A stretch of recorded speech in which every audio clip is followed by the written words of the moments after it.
My lord, with the leave of the Honorable Justice Chatterjee, may I mention one matter before the Chief Justice, my lord?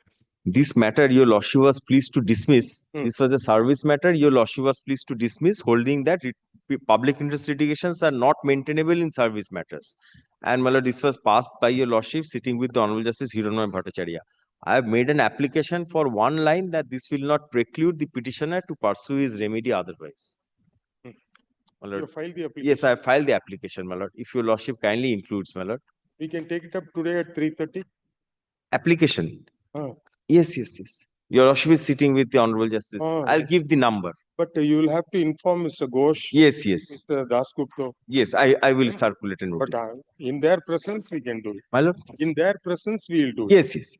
I am. Please ensure your junior goes and My lord. request them to be here. Deeply. My lord, with your kindest liberty, may I mention this matter? Your lordship would remember this is the public interest litigation regarding the BMC hoarding, my lord. I have filed one application for further orders, my lord.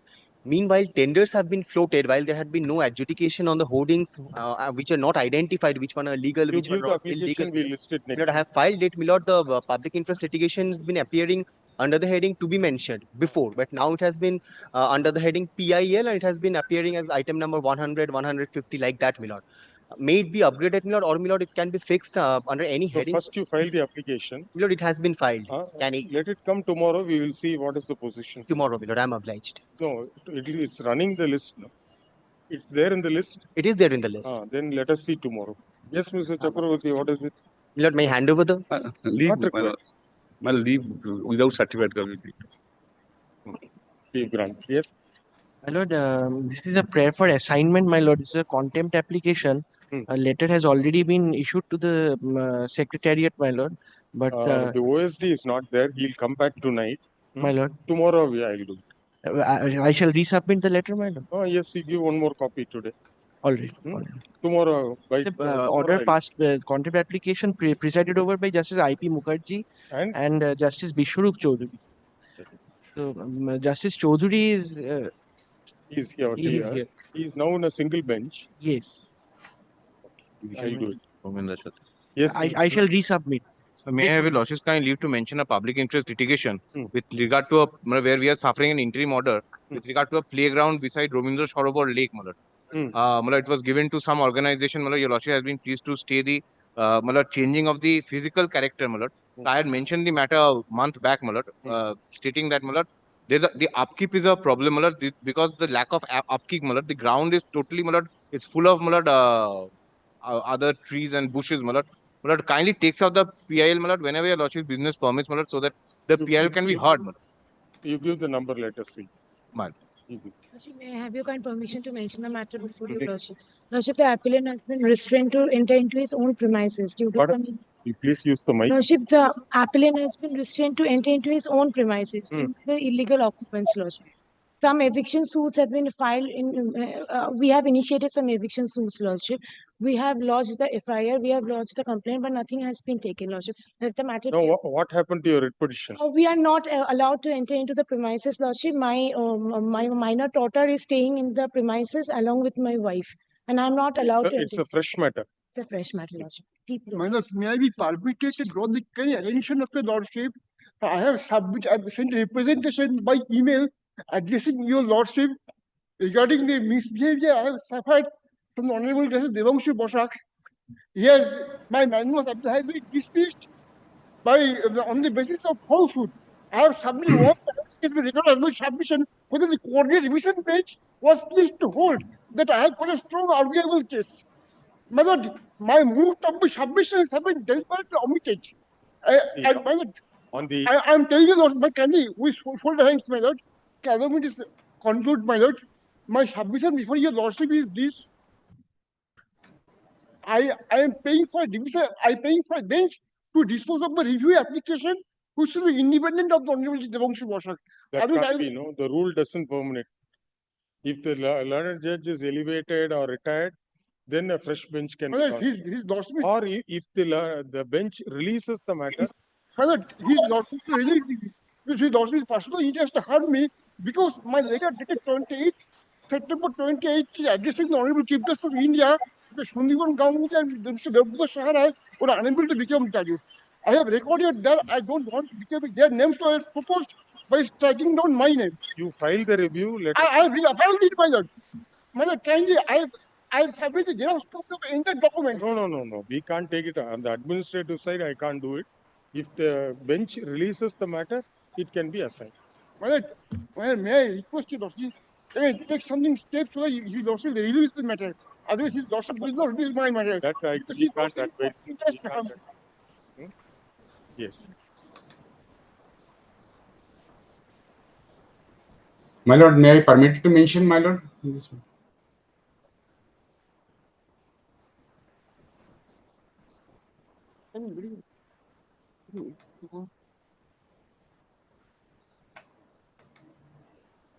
Yes. My lord, may I permit to mention, lordship? Please. Yes, my lord. Actually, one matter has happened. My petitioners actually filed a bail application under NDPS before this CRM divisional bench. And lastly, on 24th March 2024, Honorable Justice placed before the Honorable Justice Devanshu Bosak and Honorable Justice Pita Dasde. The bail was granted interim on the humanitarian ground. The petitioner's son is actually suffering in bone marrow transplantation as well as he is suffering thalassemia patient in the Tata Medical Center. So, lordship. Now, what to do? What do you want me to do on the administrative side?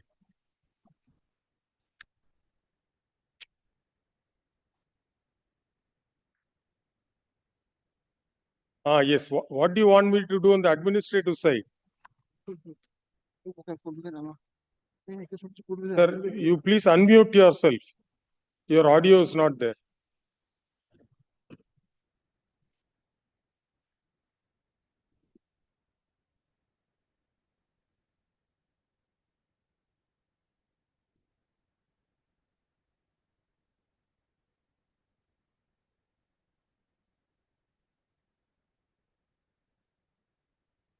So you're not audible.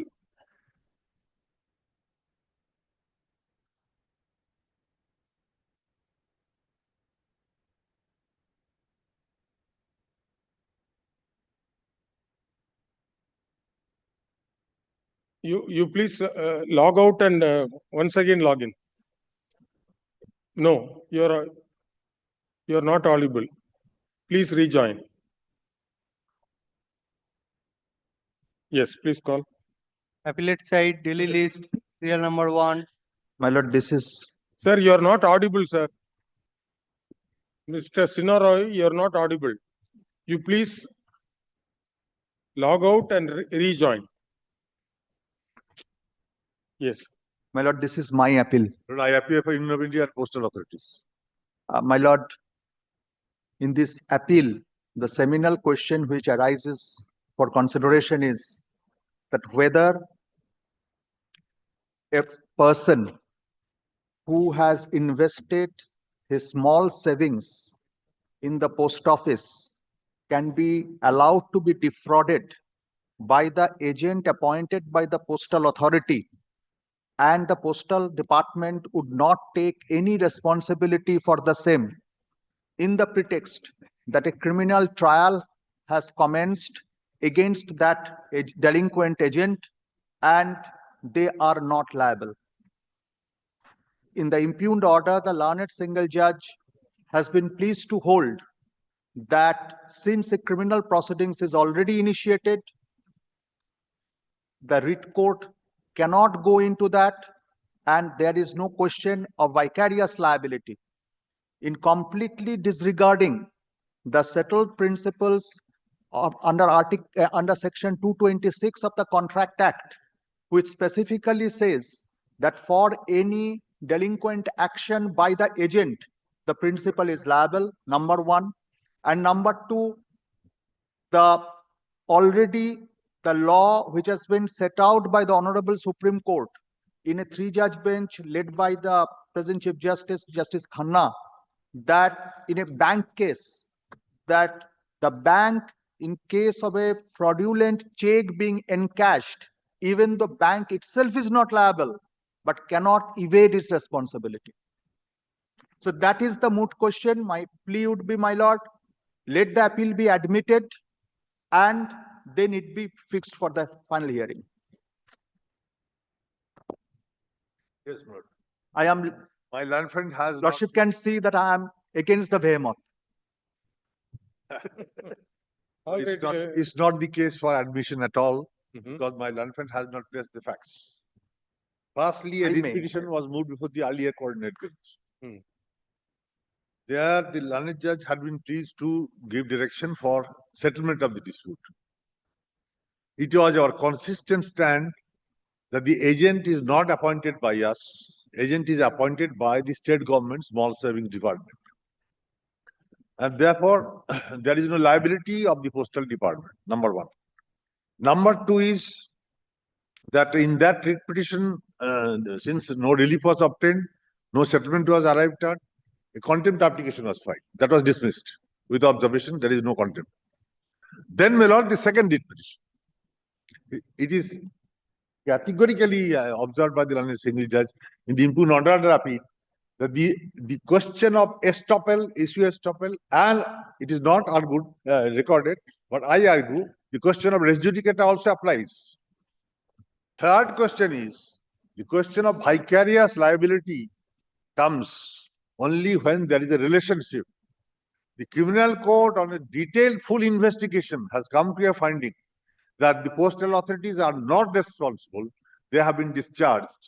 And no 482 application under CRPC has been filed against that. Therefore, the trial is going on. The learned judge in the impugned order of appeal has been pleased to hold that in the event they succeed, they are entitled to compensation and fine. That apart, what prevented the writ petitioner to file a writ petition, civil suit, claiming compensation?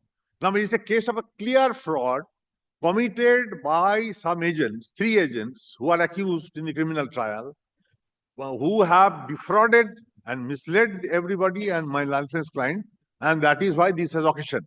Now, kindly come to the finding of the learned judge. This order, this writ petition. Lordship, I may be allowed to go into the facts. You will also. get your turn. You will get your turn. I may be allowed to go into the facts. Yes. If at the admission stage, my learned senior. No, simpliciter, it cannot be admitted. But the learned judge says that a second writ petition will not be maintainable for the same cause of action. Yes, has been completely shut me out. Yes. How do you get over that? My lord, because the second writ petition, Lordship kindly sees the order in the first writ petition then. Why I am insisting on that? Prior to that, Lordship kindly sees page 123 of my stay application. Lordship kindly sees which gave rise to the first writ petition. 123. This is the letter addressed from the Assistant Director of Postal Services addressed to the Senior Superintendent of Post Office. It says, kindly find a copy of the notice as received from Mr. Joydeep Basu, advocate, my client's advocate. On behalf of client such and such, in connection to the subject matter cited above herein, it is alleged that his clients invested into various savings schemes of Postal Department through agent, but later on it transpired on inquiry from the Post Office that much lesser amount is shown in their ledger, whereas all passbooks issued by the concerned Post Office reflect time deposits having seals and yearly interest withdrawal as compared to the aforesaid accounts have been disbursed by the Postal Authority. It is also stated that all the deposits were made in between the year 1996 and 2002, during which the authority number such and such dated SAS agent Mitali Das was subsisting to act as an agent of the Post Office. So it is an admission on the part of the Postal Department that the agent, the person was acting as an agent of the Post Office. The Lordship kindly sees the second para. Therefore, you are requested to kindly look into the matter personally, take immediate necessary action to a settlement of the case. A suitable reply may immediately after settlement of the case may also be sent to the complainant directly under the intimation to this office. It's not in dispute that this particular person is an agent. Yes, of Post Office. But who appointed her as an agent? My lord, it is the system. I can produce those circulars. If Lordship gives, I have the circulars. I haven't got it today. The circular says these agents are generally appointed, selected by the small savings department of the state. and then they are handed over after training to the different postal authorities to collect the small savings. And the postal authorities also take these agents after necessary verification. So this person always act as the agent. Then you do one thing, you file a compilation containing all the circulars. Lordship, I will. Sir, kindly come to para 20 of the judgment. What is his submission before the learned judge and what is he now submitting? Kindly come to para 20 of the judgment. At page 36 of the stay application. In his examination in chief, the petitioner Indrajit Ghosh submitted that the money used to be deposited at the post office through Mitali Das.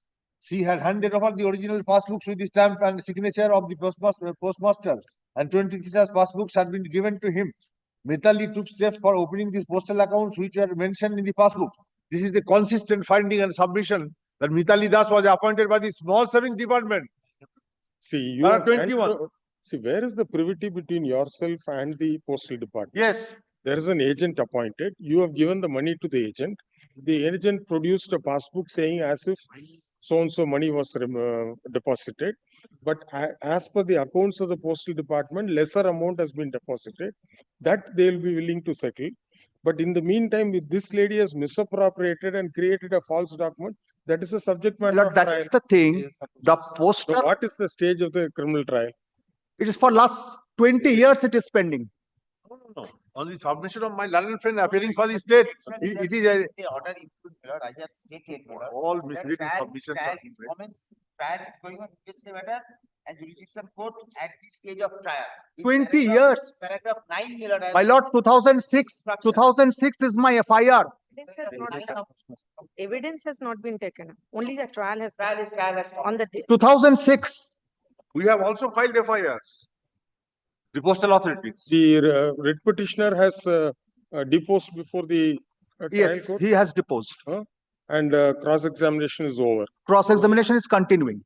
I am Continue. told cross-examination is continuing. Then we will wait for the outcome of the trial. See, if the postal department has been discharged of the criminal offense or saying that they have got nothing to do in the matter and that judgment has attained finality, how a writ court can give a Because- direction?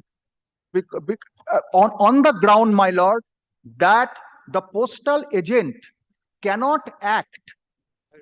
The kind of Agent fraud is that has not been appointed- committed. No, agent is not appointed by the postal department. My lord, it is. No, My lord, I will show the circulars, my lord. Kindly give me a chance. I will bring the circulars and all the notices. advocate for the appellant. Kindly see the last paragraph. The learned single judge has also given liberty. In the event there is any finding further, additional charge sheet can be filed against the postal authorities. Last paragraph. Everything is protected. Next, Serial number 2. adjourn 3 weeks. Circular গুলো নিয়ে আসি। Next, Should I beg to appear, my It lord? will appear. And my appeal is against my lord, dismissal of my writ petition on the ground that my lord, DRT is my lord, the appropriate my lord, forum for adjudication, redressal of my grievances. My lord, the writ petition was against my lord, an order passed under section 14. So my lord, usually my lord, a section 17 application before DRT would lie. But my lord, my case was a specific case of my lord, egregious fraud my lord, committed by the bank in collusion with the borrower, and that is my lord, apparent on the face of the record. And my lord, I had also my lord, submitted that my lord, I need to challenge my lord, some title deeds, my lord, which my lord, the borrower, my lord, in favor of the borrower was executed by the promoter my lord, to take the loan. My lord, I just indicate my lord, the facts my lord, in brief. My lord, this is a G+4-story building. In every floor, my lord, there are 2 flats. Each flat comprising of 1,000 square feet. Now, my lord, the 3rd floor and the 4th floor were my lord, sold to us. There are registered instruments. We are in possession. We are paying tax. Properties mutated, everything. The same flats, my lord, were sold my lord, to the so-called borrowers by the promoter. And my lord, saying something in the recital of those my lord, fraudulent deeds, which are belied by records. My lord, those deeds were my lord, produced allegedly my lord, for mortgage, and bank my lord, on the basis of that alleged security interest, my lord, came to take possession of the flats which we own and where my lord, we are my lord, staying.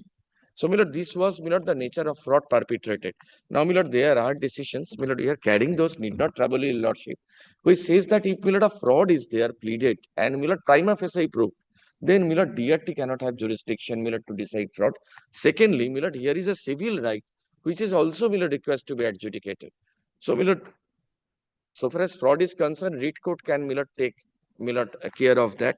So far as civil dispute is concerned, my lord, I must also, my lord, go to civil court. So was the writ petitioner heard by the additional chief judicial magistrate? No. আমাকে শোনা হয়নি তো? No. No notice was served. Because But it's administrative order, so. Because notice was served upon the borrower, madam. And what, you are for the bank? I am for the bank, madam. No, what they say is they have got a registered instrument. We have got a registered instrument which is prior to them. No. But if my, May I be permitted, your lordship? I am appearing for the respondent number 5 and 6. Who are you? 5 and 6 I- are the borrower. Yes, we are the so-called Why does borrowers, my lord, who The mortgage. first purchaser. Hmm. They are talking about us, please.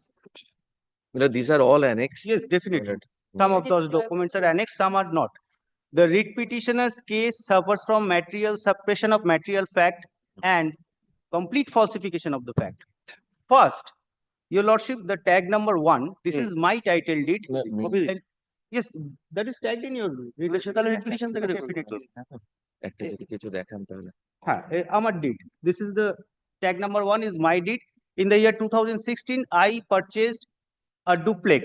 The promoter promised me. it is 241 of Yes. this appeal, Yes. the deed So which I bank is purchased. having.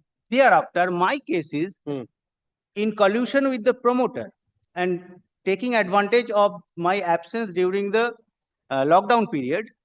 The promoter second time sold this property to the writ petitioners. Hmm. There, they have purchased the property later to me. Hmm. And then, your lordship, tag number 2. Hmm. In the year 2023, Hmm. this is the title suit filed by the writ petitioner. Title suit number 1778 of 2023. Hmm. This was filed in the year 23. on 18/10/2023. Hmm. Your lordship kindly comes to tag number 3, para 8. In the paragraph number 8, they clearly stated তো দিন আমি তো কিছু বুঝতেই পারছি না। আচ্ছা ঠিক Sir, আছে। please. In paragraph number 8, on 30th September 2023, they came to know about the section 13 notice. So they had knowledge. Now, if your honor, if your lordship kindly comes to page number 17, 16, 17 of this writ application, then your lordship will find there, what is their case in the writ case, that in December, they suddenly came to know about all these proceedings. If it is so, then how did they file the suit in the year 2023? There are total 3 number of suits and 1 counterclaim is pending before the learned trial judge. 2 suits has been filed by them. I have filed 1 suit challenging the writ petitioner's one deed, and I have filed a counterclaim. That is yes. So page tag number Permits, we 4. have already made Yes. it. List Tag of number dates 4 which is will the help. writ title suit filed by me. Tag number 5 is the impugned schedule that is challenged by me in title, so another title suit. Tag number 6 is another title suit filed by the writ petitioner number 2, Shobita Choudhury, Soikat Choudhury, title suit number 180 of 24.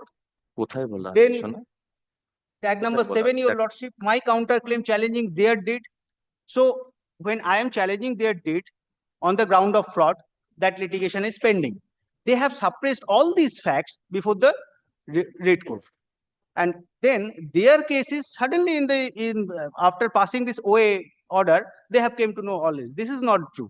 And then another that I don't have that document today, your lordship.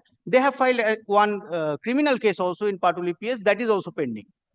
Now my submission is that your lordship already knows that it is only limited scope, very limited scope, the writ court at a judgment. কোনটা একটু বলুন? Paragraph number 29, your lordship, Yes, very sir. limited scope of interference of the writ court in the matter of surface. My The learned entire writ petition suffers from material suppression of fact Right. and falsified facts.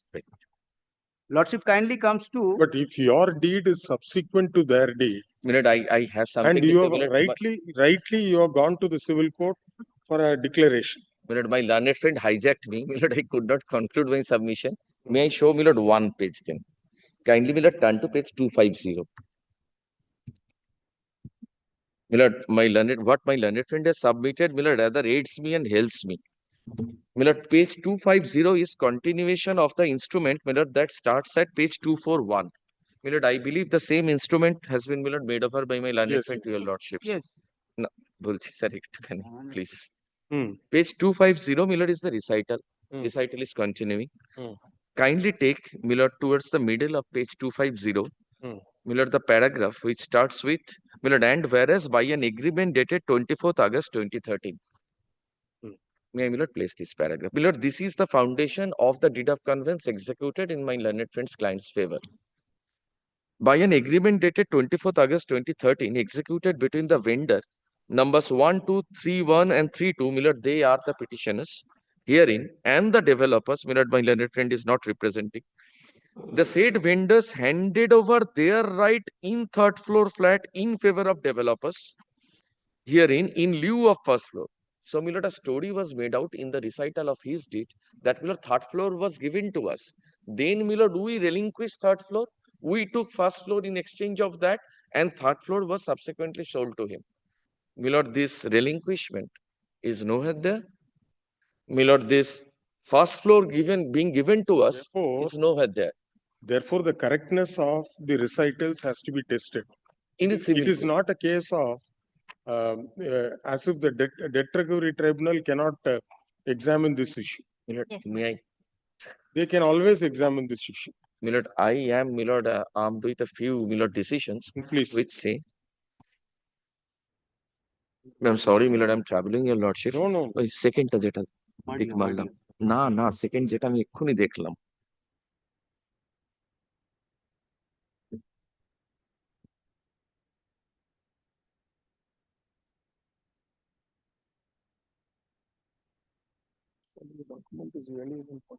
this is a Maharashtra law journal though. I'll rely on Supreme Court as well. আরে copy দে বাকি citation 2011 volume 3 Maharashtra law journal page 71.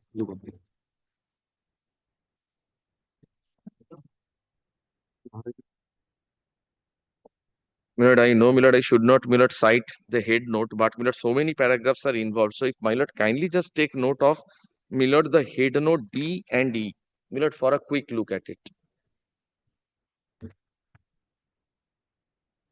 Page 71. Kindly straight away come to head note E, second paragraph, head note E, the relevant paragraphs are 22, 23, 29, 33. No, there are subsequent decisions I am carrying, those. which says that Milord- merely by using the expression fraud, Correct. it doesn't mean Correct. Merely by no, that the DRT will adjudicate. If you challenge it before the DRT, if DRT is of the opinion that that it is a case of fraud and it cannot try the matter, যদি জজ সাহেব বলে দেন চলে যায়, that will be the best. Position তো আছে। Kindly, then allow us, leave, to go to DRT. No need, to trouble your lordship. My lord will kindly, take care of, the time that has lapsed because of the retime. No, we will grant you 30 days time. And, till, we approach DRT, they should not dispossess us. But what to do? But they should not dispossess us. Then, I will be on street. And who is in possession of the flat? We are in. They are in possession. We are in possession. He is not. This intra-court In appeal. one floor, it is not that we, my lord, the bank is having mortgage from the year 2016 over two entire floors, third floor and fourth floor and Both two are in car our parking. possession. No, only fourth, the dispute herein is only pertaining to the fourth But I floor have who are affirmative. unlawfully occupied by the writ petitioner. But third floor, there is no dispute, it is still in vacant position. Page Intra-court appeal 89 the is the answer to petitioners my is direct directed friend, against Calcutta. order dated 24/2/2025 in WPA 1877 of 20. Money that is in my body. Position of the borrower. The said writ petition was filed by the appellant challenging an order passed under section 14 of the Sarfasi Act by the learned additional chief judicial magistrate Alipur in miscellaneous case number 409 of 2024. And for a consequential direction, a consequential order restraining the respondents from dispossessing or evicting the writ petitioners from the respective flats on the third and fourth floor of the G+4 building comprised with the property being holding number P10 corresponding to premises number 74 Garia Park besides Sabuj Sabuj Dal Club, Post Office Garia, Police Station Potuli, District South 24 Parganas 700084. The learned single bench dismissed the writ petition on the ground that the petitioner should avail the remedy provided under the Sarfasi Act. And the civil court is also pending. That is also been highlighted before the. And The Section 14. The view taken by the learned single bench is perfectly justified. Mr. Banerjee, learned advocate appearing for the appellant, would strenuously contend that the appellant had filed the writ petition challenging the order passed under Section 14 on the ground that fraud has been committed.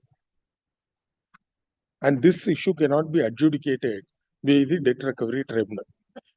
In our considered view, the said submission is not tenable since tenable considering the facts and circumstances of the case.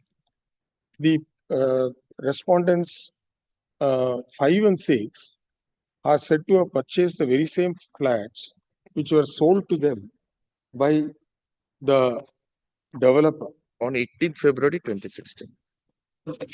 by deed of conveyance dated 18th February 2016. And the property which was purchased under the said document was subject matter of mortgage with the respondent. Number 2 and 3. Which respondent? With the second respondent bank. Upon default being committed, action has been initiated under the Sarfasi Act. When the appellant's writ petitioners claim to have purchased the flat, admittedly subsequent to the deed of conveyance executed in favor of the respondents 5 and 6, your lordship. 5 and 6 by the developer. Well, these findings should be nails, start. My correction, your lordship, only 5. DRT. My correction, your lordship, only If 5. that be the case, the intercede dispute can always be adjudicated by the Debt Recovery Tribunal.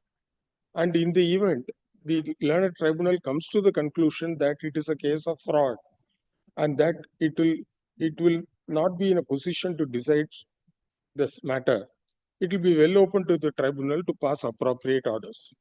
Therefore, we are of the view that the appellant should avail the remedy provided under the Sarfasi Act. Therefore, we find for the above reasons, we find no grounds to interfere with the impugned order. According to the appeals dispute, liberty is granted to the appellant to file an appropriate application before the Debt Recovery Tribunal, and if such application is filed within 30 days from the date of receipt of the server copy of this order, we'll fix a date. If such appeal is filed, we are on 26th now. Before 21st April 2025, then the learned Debt Recovery Tribunal is requested to entertain the application without rejecting the same on the ground of levitation. However, benefit of this order will not inure in favor of the appellant writ petitioner if they do not file the application within the time stipulated by this court. It is not disputed by the respondents 5 and 6 that the appellants are in possession of the property. Therefore, the status quo with regard to the possession which is prevailing as on today within bracket 26/3/2025 shall be maintained till 28/4/2025, and the appellants are at liberty to move an appropriate application for interim relief in the application that they have been in the application which is to be filed by them in terms of the above liberty. Grateful, Full sir. stop. My lord, It is made clear that this court has not gone into the merits of the matter, and it will be, and all points can be urged by both sides before the learned debt recovery tribunal. Grateful. my lord, only my humble submission is they are in occupation, petitioners are in occupation in the part of the property, not entire property. No, Then status quo with regard to possession. Our only position. then bank be given at liberty to proceed on the remaining property, the other floor which is vacant or in the possession of the borrower, because we have already got an order under section 14 for the physical possession. But then, if he is being granted liberty to challenge that order, whether it is fourth and fifth floor. No, it's entire, both the properties, our mortgage consists of entire third floor, entire fourth floor and 2 garages. But only the fourth floor, 2 flats are in occupation No, or we are the saying that possession. third floor are also in our possession. No, that's our case. But in your prayer, Page 89. How can you be My lord, kindly have a look at page 89. My lord, my learned friend will correct me if I am wrong. 89 is a deed, my lord, in my favor, which speaks of, my lord, third floor flat. No, my lord, the deeds are there. Like, but in the prayer sought for in the writ petition, it says third and fourth floor. Yes. So 30 days you wait. Grateful, my lords. Grateful. Return. Grateful, man. Yes. Serial number 3. My lord, it is my appeal, my lord. Not okay. My lord, appellant before my lord is a respondent in the writ petition, respondent bank in the writ petition. My lord, this matter pertains to a new branch of banking, that is internet banking, my lord. The law in this regard is yet not settled, my lord. The law is also required to be settled in this regard, my lord. My lord, kindly cease the order impugned once, my lord. The writ petition is still pending, but although it cannot be said to be an interim order, rather a final order has been passed, my lord. Without directing the parties to exchange affidavit, my lord, disputed question of facts are involved in this matter. My lord, it so happened that the petitioner is a customer of the bank. On 21st October, according to the petitioner, he found that he received a loan of rupees 7 lakh odd in his account. And he is admittedly having one UNO app. UNO app is the banking application of internet banking application. He's having that in his mobile phone. He received that amount, and suddenly within half an hour, in 5 installments, different amounts, totaling amount to rupees 7,80,000, the amount which came in, went off. The contention of the petitioner that he has never applied for the loan. He has not opted for that loan. He received that loan, and how it happened, he did not know. The police came up.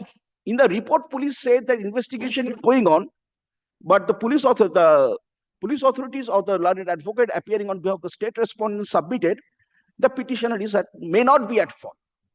My lord, the learned single judge, my lord, kindly sees the page 7, my lord. Our contention was that either the petitioner was negligent or he was involved in the fraud. Otherwise, this could not have happened. No, the learned judge has directed his existing bank account to be to freeze the existing and not to deduct the EMI. That is the my lord concern, because a loan has been created. My lord, kindly appreciate. The loan has been created. We do not know how it happened, but loan has been created on record. Reserve Bank of India has issued a circular which provides for a zero liability, my lord. My lord, I have a circular of 2017, my lord. It says if the customer is, I do not know, my lord.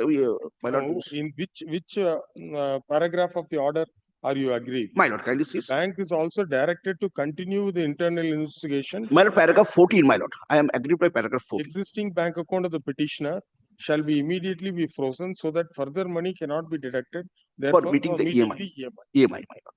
My lord, kindly see what happened, my lord. Then you file your affidavit and seek for modification or variation of this order. My lord, kindly see once, my lord. Kindly see, my lord, paragraph 10, my lord. No, prior to that, my lord, kindly see paragraph 9, my lord. Learned advocate appearing on behalf of the state respondents filed a report before this court. by the inspector in charge, Cybercrime PS Barashat, PD signed on 27th January, that is on the date of the order, impugned order, 27 January 2025, annexing document which suggests that the disputed transaction took place somewhere in Bihar. The police opined that the petitioner may not be responsible, and this was not opined in the report. I am having the copy of the report submitted. Never opined. Police is saying in that report, I have a copy of the report, my lord. Kindly see. That this Bihar incident subsequently thereafter, another report filed. No, my lord, boy has been arrested.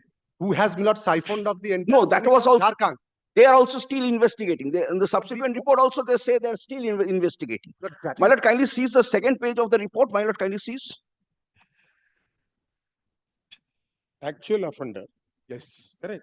All possible steps are taken so far to trace out the actual offender. And thereafter, my lord, that boy was arrested from Jharkhand. Subsequent report. I am having the copy of the subsequent report too, my lord. You file your affidavit, sir.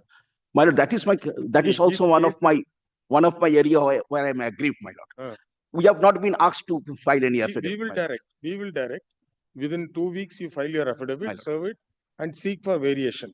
My lord, in the meantime, moreover, and under the circular issued by RBI, there is a mechanism provided in respect of this online fraud.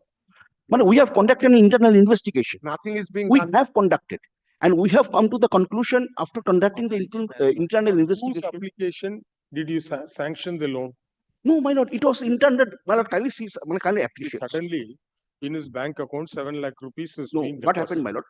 In any internet banking, there are 3 modes, my lord, 3 stages, my lord. One is that user ID. User ID, suppose my user ID, I cannot be known to anybody else. That can be hacked, sir. You know, that is exactly what has been done. Within 8 my minutes. User ID cannot be hacked, my lord. Within 8 minutes. Not only user ID, after user ID, the password. And after password, the one-time password, OTP. 3 stages are there, 3 checks are there. So 3 checks. Once you hack the user ID, normally what happens is, this message comes to the registered mobile. So there are places where, I don't know which state, there are about 300 mobile towers in that village alone. Jamdar. Yes, that is a very infamous place. In India today, they carried out a very big article on that, where the only trade is this, and all mobile companies have erected multiple towers, and each fellow who does this fraud has about 20-30 mobile numbers. So what he can do is, he will call anybody else and say that we are calling from so and so. If we want to update your KYC, please tell your mobile number, please tell your bank account number, etc., etc. They can. So what you do is, we will direct you to file the same thing happened just for 1 minute. For within 8 minutes, this gentleman, he is a teacher. Within 8 minutes, entirety of the loan is being obtained, money credited, and thereafter siphoned off by 5 accounts, different accounts within 8 minutes altogether. Everything is being done. And the mobile phone, wherefrom it has been traced out, that mobile is from Bihar Apple mobile, which I am not using. So entirety, the police authority found it is absolutely a deceptive transfer which is not involved within me. But one of the areas of grievances, my lord, is on behalf of the bank. And the bank has not taken any steps. No, we have taken steps, my lord. We have conducted an internal investigation. We have conducted an internal. You are not referring to the circular at all. My lord, I am having. Third time I am I'm sorry, my lord. I'm sorry, my lord. I'm sorry. Then in that case, my lord. In fact, we dealt with that circular in one matter. And your lordship has issued a notification also. My lord, probably this is a circular to 27. RBI circular. Zero liability. My lord, kindly see, my lord, probably referring to page internal page 3, my lord. Zero liability of a customer. It also says about the limited liability. Page 3. It also says the limited liability, my lord, of the customer. All right, sir. He is not a third party. He is your customer. My lord. First, you do the investigation, and if he is not at fault, you protect him. My lord, we have conducted the investigation, my lord. I have the investigation report, my lord. My lord, that is my grievance, my lord. The Honorable Single Judge did not take note of this, my lord. Kindly see, I have the Please copy. hear. Please come. My lord, one suggestion may I make? One simple suggestion, my lord. Your lordship's court, Because, my lord, for his benefit also, suppose at the end, after this disposal of the writ petition fails, my lord. In that case, my lord,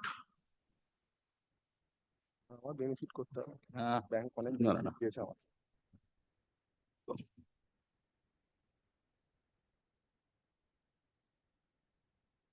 কিচ্ছু comply করে।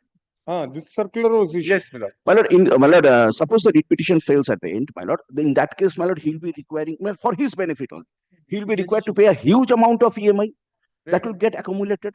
So let the EMI be deducted and we will keep it in a separate account altogether. All right. This An interest-bearing appeal account. is at the instance of the State Bank of India is directed against an interim order dated 27/1/2025 passed by the learned single bench in WPA 29835 of 2024. We have heard the learned advocates for the parties and also perused the reasons assigned by the learned single bench for passing the interim order. We find the exercise of discretion by the learned single bench cannot be faulted. The grievance of the appellant bank is that certain observations made in the impugned order would have the color of the final order in the writ petition itself. The appellant need not have any such apprehension as the settled legal principle is that whatever observations are made in an interim order are subject to the final result of the writ petition, and at best it can be taken as prima facie observations. Therefore, the proper course to be adopted by the appellant bank is to file their affidavit in opposition and place their stand before the learned single bench and seek for appropriate directions. The learned advocate appearing for the appellant submitted that direction has not been issued to the bank to file their affidavit. In the light of the same, while declining to interfere with the impugned order, we dispose of this appeal by directing the appellant bank to file their affidavit in opposition within 2 weeks from date. Reply, if any, within a week thereafter. Let the writ petition be listed before the Honorable Single Bench having determination in the week commencing 21st April 2020. Not only, my lord, I am not admitting anything. Paragraph 11 in the stay application, there is a direct allegation that I have misappropriated the money. Kindly not record that I am not admitting it. It is made clear that this court has not gone into the allegations made by the appellant bank against the writ petitioner. Great. And all points can be urged in the pending writ petition. Great. Next. Serial 4. Interim order for the appellant. This arises. This arises. I'm appearing on behalf of a state, my lord. My submission is, my lord, we have not received the proper document till date. Can 1, Can 2 is not sent to us, my lord. What? I did not understand, my learned friends. Writ petition was dismissed for default. The writ petition was already disposed of with an order that the financial incentive is going to be paid to us. No, what? Which is the? This was an execution application. In the execution application, the learned judge also again dismissed the writ petition, which I don't know how. So we have come off from that. Seek for recall. We have also mentioned that we have already made an application for recalling of that, but that's also not been taken up. Because what had happened, we'll direct that application to be listed. What is the CAN number? CAN number 3 of 2024. CAN number 3 of 2024. In WPA 9546. Yes, my lord. This intra-court appeal by the writ petitioner is directed against an order dated 2011-2024, by which the writ petition was dismissed for default on account of non-appearance on behalf of the writ petitioner. The learned senior advocate appearing for the appellant submitted that already an application has been filed by the appellant writ petitioner in Can 3 of 2024 And for recalling the order dated 2011-2024. In such circumstances, this appeal is not maintainable, and the proper course to be adopted by the appellant is to is to move the said application for the honorable single bench. Accordingly, we dispose of this appeal by giving liberty to the appellant to move Can 3 of 2024 in WPA 9546 of 2019, and the said application be listed before the honorable single bench having determination in the week commencing 7th April. Malad, only one submission, Malad, kindly. Malad, the writ petition, Malad, was already, Malad, disposed of with an order, Malad, in my favor, directing, Malad, financial incentives to be given, which was affirmed by my lord, and, Malad, also, Malad, affirmed by the Honorable Supreme Court. And what, this is the second one. This, Malad, when we filed an execution application, it is submitted by the learned senior advocate appearing for the appellant that the appellant sought for certain incentives which was not granted by the state, and a writ petition was filed which was allowed, and the said order was affirmed in an intra-court appeal filed by the state and further affirmed by the Honorable Supreme Court. And the present writ petition was filed. No, and this is the same writ petition, Malad. The same writ petition got dismissed, Malad. And it is the very same writ petition which has now been dismissed for default. Next. Grateful. Malad, this is the affiliate service, Malad. Yes. Next. List to district 7th. I'm grateful. report call the same writ petition. Lord, I am for the state respondent. I am for the private respondent. And before going to the order of the learned single judge, kindly hear me 2 minutes time. My lord, this road in question has been declared as a national highway by virtue of the National Highway Act 1956. And kindly see page 55 in my state petition. You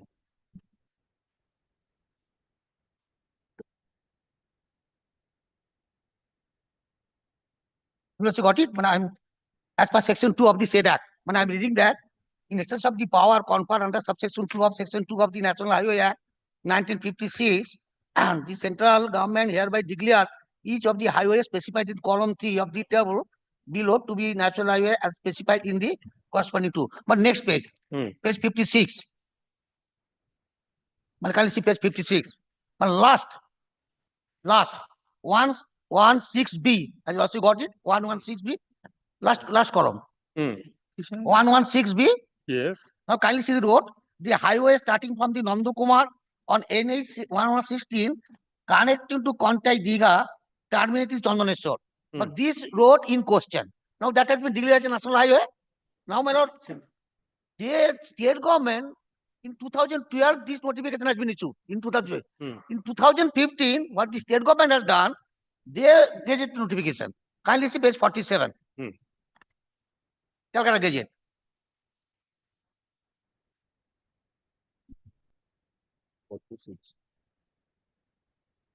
Have you also got it? 47? Now kindly see column number 20. Now the Nandakumar Kontai Road, Tomlu. This road in 2015, under the West Bengal State Highway Act 1964, this road has been declared as state highway. Now, my lord, after the declaration of the national highway under the National Highway Act, how the state government has the power to issue this notification in 2015, superseding the act of 1956? This is my first question. Now, the second question is that this road, my lord, in fact, my lord, proceedings had been initiated under this 1964 Act for demolition of the unauthorized construction. Now, the demolition order was passed under the said Act, 1964 Act. Now, my lord, you also know if somebody made the unauthorized construction on the national highway, there is another provision in the National Highway Act, not 1964 Act. Now, my lord, the order was subject matter of challenge before a writ court. Now, when the writ court, the order was challenged, the writ court directed them. My case was that there was no notification at all by the state government. Now, my case is that now when they filed a notification, I have shown to your lordship, page 47. Now, I have filed a reply stating to that extent that this road is under the National Highway Act, and this reply was taken on record. Learned single judge, kindly see the order of the learned single judge, page 58.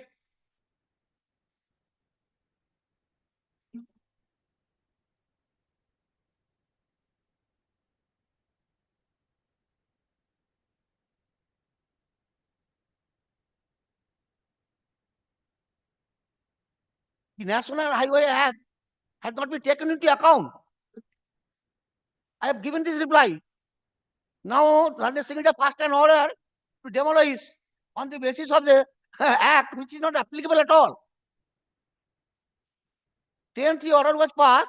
Now, this is a now national highway. The provision has to be taken for initiation proceeding under the National Highway Act.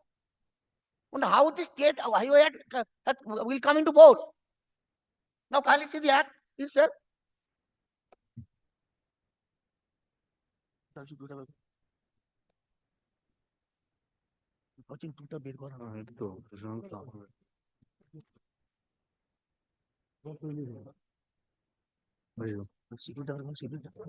Schedule to 30, এখানে হচ্ছে তোমার 16 আমার এখানে 30 আছে। If you compare page 56 and 47, 56 says the highway starting from Nandakumar on NH 116, connecting Kontai, Diga and terminating and Chandreshwar in the state of West Bengal. In the state notification, only an extent of 1.15 kilometers has been notified as a state highway. Yes. But the entire national highway from Chandam, that is not clear in this page 56 notification. 56, can you see what he has written? Highway starting from Nandakumar, NH 116 connecting to Kontai Diga, terminating Chandaneshwar. 47, can you see? Nandakumar Kontai Road. Nandakumar Kontai. 61.48 kilometers to 62.63 of Tamluk Kontai Road. Only 1.15 kilometers. But 1 minute. 1.15. As long as this notification remains intact, they are entitled to take action. But this 1.15 kilometer, that has not been, because the entire road has been taken into, only one thing. Entire road has been taken away in the national highway. That is not there in page 56. Page 56 total road. That is, can you see? Total road. Total Nandakumar to Kontai, total highway. But 1 point, but you lost. And the petitioner is an encroacher. He's an encroacher. Admittedly encroacher. One minute. Admittedly. Admittedly, you are an encroacher and you are. You are. If I am an encroacher, now the provision has to be taken under this National Highway Act. No, nothing doing.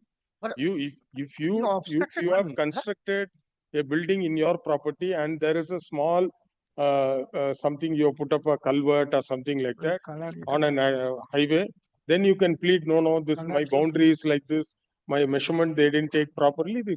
You are a rank trespasser into government. No, but I'm going to admittedly, if I am a trespasser, now what provisions of the act will be adopted? I'm putting question to myself. If it is so, then the National Highway Act has to be adopted. 2002 of the act has been clear that if somebody enclosure, then the provisions of the act of 2002 will be initiated, not the State Highway Act. Kindly one visualize this thing. On the provisions of a wrong act, a proceeding should be adopted. A trespasser will be evicted. Can you see? The 2002 Act. But can you see that 2002 Act? There is a procedure. Section 26, can you see?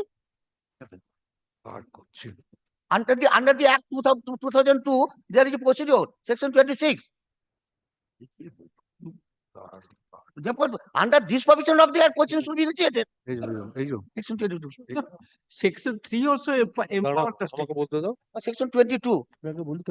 26. Who appears for the state? I am appearing for the state. My lord, it is not the case of the petitioner before the appellate trial court. Your lordship kindly turn to page 4 of the stay application. What he has stated, my lord, it is very much clear, my lord. Stay application, page 4, paragraph number 2. My lord, I am reading. The applicant filed a repetition 41 whereby it is specifically pleaded in the said repetition that a notice under section 10(1) of the state of the West Bengal State Highway Act 1964 is illegal, and the State Highway Authority has got no authority to issue notice. He has not appointed under Calcutta Gazette notification. Secondly, the order passed under section 10(3) of the West Bengal State Highway Act 1964 was challenged that the authority has got no power to issue order. আমাকে বলতে দাও ভাই। As his appointment was questioned in the present writ petition. Thirdly, the present road was declared as state highway without publishing the Kolkata Gazette notification. Therefore, the mode of challenge are three types in the writ petition, which is annexed therein. That at the time of filing the writ petition, India Gazette notification was not collected and the averment was not made. Averment was not made in the writ petition. And in not only that, my lord, he has not implemented the national highway in the writ petition, nor in the present my lord appeal. My lord, he has annexed the writ petition also. My lord, your lordship kindly page 25. আমাকে বলতে দাও না। Page paragraph 7, my lord. Paragraph 7 and 8. 7 and These are the allegation made. What was the allegation before the writ court? No Calcutta Gazette notification. Memorandum of appeal taken on another ground. This is different. It's a different issue, my lord. Your lordship kindly He admitted the encroachment PW roads under the state authority. Only he challenges there is no gazette notification empowering the officer to take action. And my lord, here the memorandum of appeal filed, but on another ground. Nah, these are the under the National Highway Act. These are not the State Highway Act. He has not, my lord. He has not, my lord, submitted all the... Hey, বলে দিয়েছে এবার আমাদের term আমাদের বলতে দিন আমাদের টার্মে বলতে দাও my lord, your lordship turn to page 25 of the stay application, that is inner page 5 of the writ petition. Inner page 5 of the writ. Paragraph 8. Your petitioner states that section 2D of the West Bengal State Highway deals with highway authority such and such. In the last paragraph, my lord, in the last line, in the instant Assistant engineer particular department contact has not been notified in the Kolkata Gazette. Only the allegation, the officer appointed, not been gazetted. One at a time. Let him complete and then you. বলতে দাও না তুমি পরপর action বলি মানে you also turn to paragraph 13 of the writ petition. Paragraph 13. Being agreed by and dissatisfied with the issue notice under section 10 of the 1 of the West Bengal Highways Act 1964, as well as being agreed with the disposition under section 10(3) of the West Bengal Highways Act, your petitioner begs to move this petition on the following grounds. Grounds is also there, my lord. There is no abatement of the national highway, my lord. And also the prayer. Prayer, your lordship, kindly turn to what was the prayer?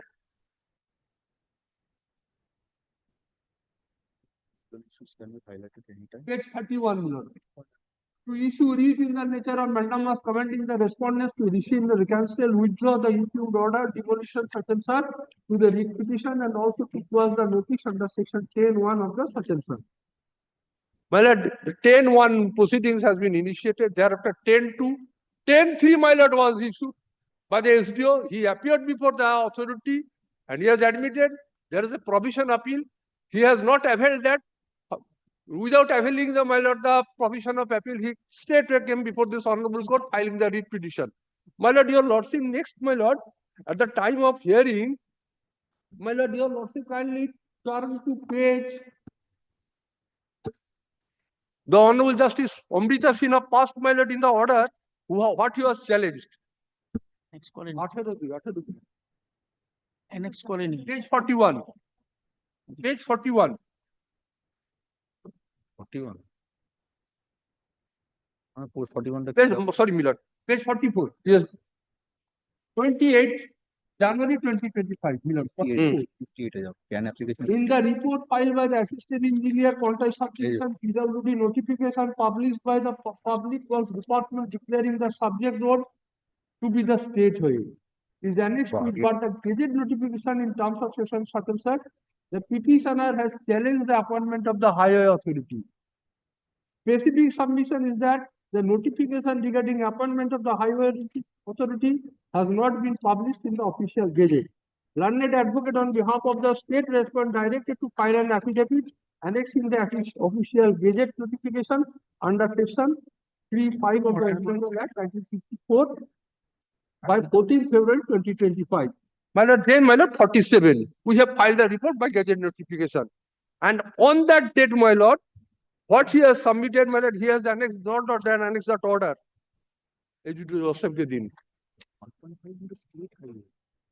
On 28th, কটা চলে গেল দুটো না তিনটে দেখুন তো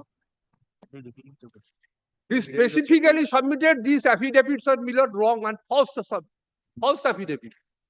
Page 46.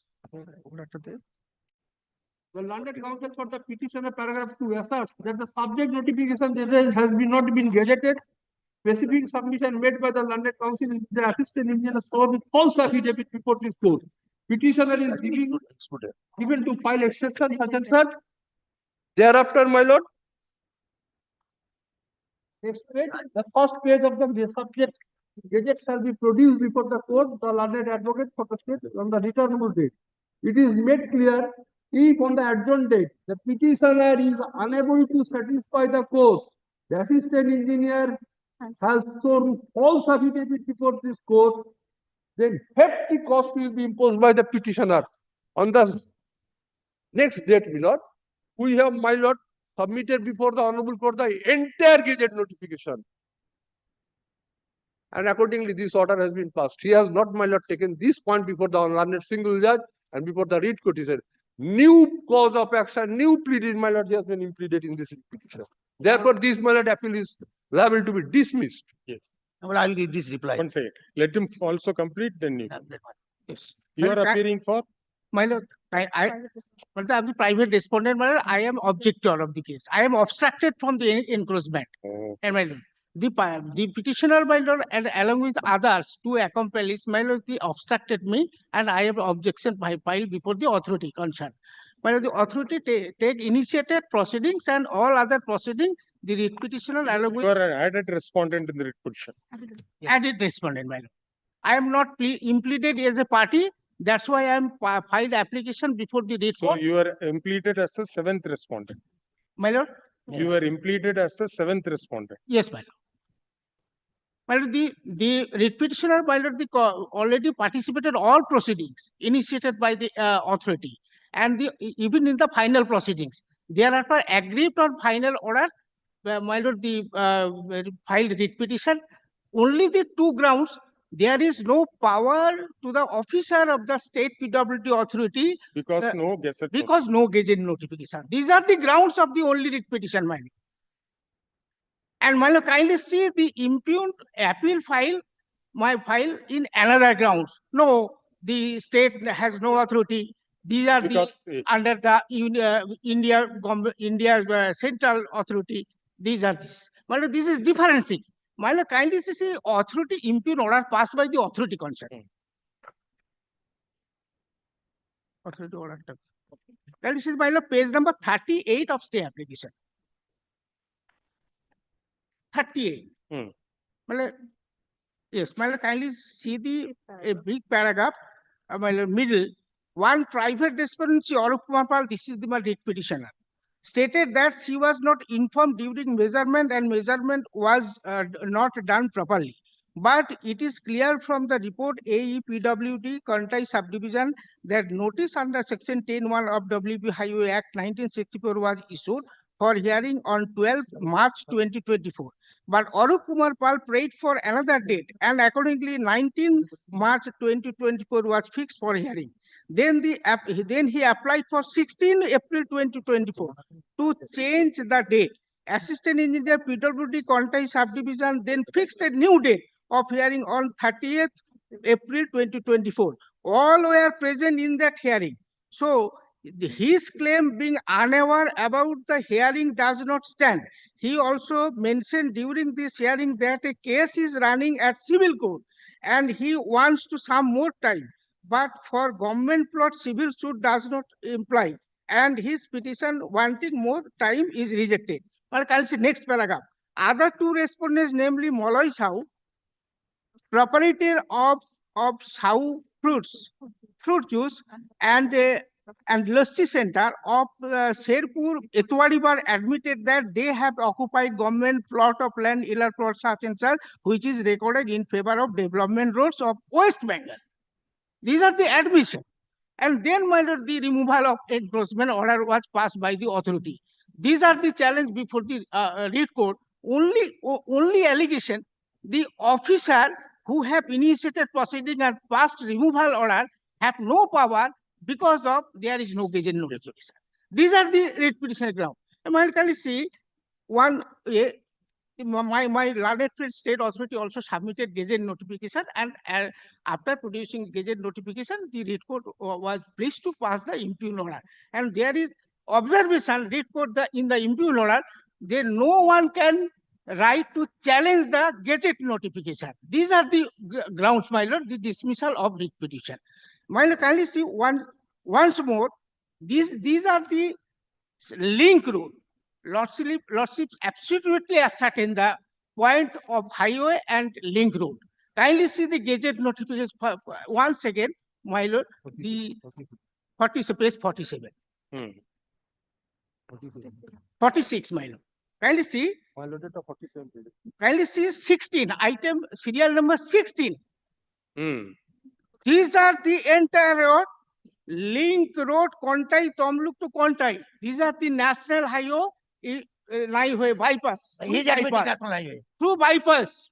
And my lord, the 20, Nandukbar, Kontai, these are the link road. The link road under the West Bengal, which was connected to the highway. These are the link road. And I am the dispute matter in the link road under the West Bengal. Kindly see the photograph, my lord, I have downloaded photographs only from the website. Kindly see, my lord. These are the link road and this is the national highway. These are the connected to the national highway. And the state authority is the absolute power and authority which was published gazette notification, and he has empowered to take action against the illegal occupier, encroacher. And I have been completely obstructed through my for ingress and ingress through my land. Yes, sir. Now, what case I have made out in my writ petitions? The first ground is that the State Highway Act 1964, they have issued a notice under section 10.1 and 10.3. Now, look, the State Highway, the definition of the State Highway here is been given under section 2C. Or kindly see, State Highway Act. This is the. Yes, sir, we have got it. Kindly see 2C. Highway means any government road or any other road, street, pathway, or land other than a national highway within the meaning of the National Highway Act 1956. Therefore, my contention in the repetition that the 10.1 notice has been issued. This is without having any authority by the highway authority. 10.3 order has been passed by the authority without having any authority. That is SDO. Because you know, this act under the State Highway Act cannot be applied in a national highway. Second, my lord, the Calcutta, I made out at this point that there is no Calcutta gazette notification. Now, when I moved this petition challenging the order of demolition, but the landed single judge was pleased to pass on a directive to produce the notification. But they produced the notification. Then, immediately, I filed a reply. Containing area, kindly see my reply in page 48. Kindly see what reply I have.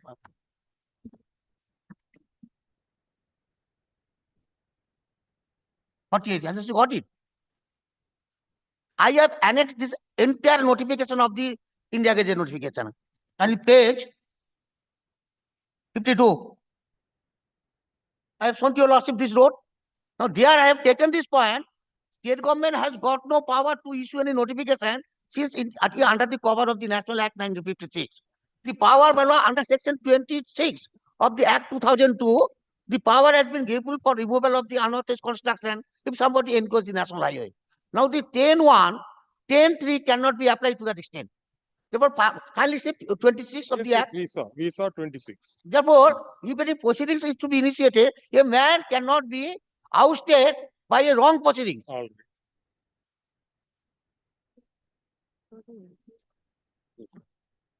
This intra-court appeal by the writ petitioner is directed against the order dated 28/2/2025 in WPA 28581 of 2024. First paragraph you have heard from, sir. May I take leave, my lord? Yes, sir. The said writ petition was filed by the appellant challenging an order passed under section 10 (1) of the West Bengal Highways Act 1964. Hereinafter referred to as the 1964 Act. The ground of challenge in the writ petition is that the authority which initiated proceedings under the 1964 Act does not have jurisdiction to do so, since no Gazette notification was issued in the Kolkata Gazette conferring any power on the said authority. The learned single bench issued an interim direction calling upon the state to produce the copy of the Gazette notification, copy of the Kolkata Gazette notification, showing that the authority who initiated action had power to do so under the provisions of the 1964 Act. This direction was complied with by the state, and the copy of the entire notification was placed before the learned writ court. The learned writ court therefore was satisfied that the appellant has not made out any case to interfere with the exercise of jurisdiction by the authority under the 1964 Act. Consequently, the writ petitions stood dismissed, and the appellant and the other unauthorized occupants of the highway were directed to be evicted in accordance with the order passed by the subdivision magistrate Kontai dated November 20, 2024. In this appeal, a new ground has been raised by the appellant contending that the road in question has been notified as a national highway pursuant to a Gazette notification pursuant to a notification dated 22nd February 2012 issued by the Ministry of Road Transport and Highways, Government of India, which was also published in the India Gazette, in the Gazette of India on Gazette of India. Therefore, it is submitted that the notification issued by the state government in exercise of the powers conferred under Section 5 of the 1964 Act is without jurisdiction. Firstly, this point was never canvassed before the learned single bench in such form. Nonetheless, since we heard the submissions of the learned advocate for the appellant, as well as the learned advocate for the state and the private respondent, we propose to decide that issue. As could be seen from the Gazette of India, as could be seen from the notification dated 22nd February 2012 issued by the Ministry of Road Transport and Highways, Government of India, new National Highway 116 capital B was created, and it is the highway starting from Nandakumar on NH 116, connecting Kontai, Diga, and terminating at Chandrashwar in the state of West Bengal. Sir, page 56. Last.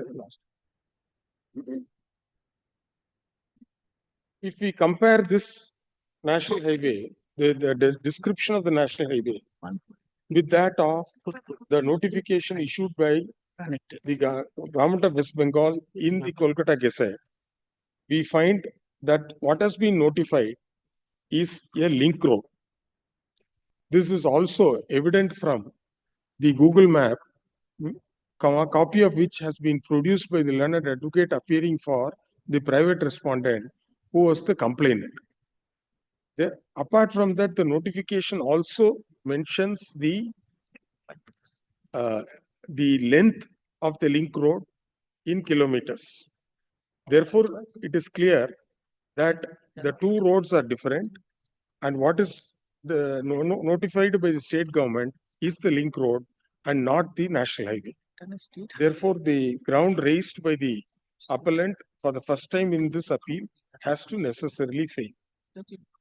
That apart, we find that the authority who exercised power under section 10 within bracket 1 of the 1964 Act had followed the principles of natural justice, heard the matter at length, and after having been satisfied that the petitioner and two others have encroached government property, has directed the removal of the illegal construction. The order order passed by the subdivisional magistrate Kontoy, dated 29/10/2024, cannot be stated to suffer from any error for the court to interfere.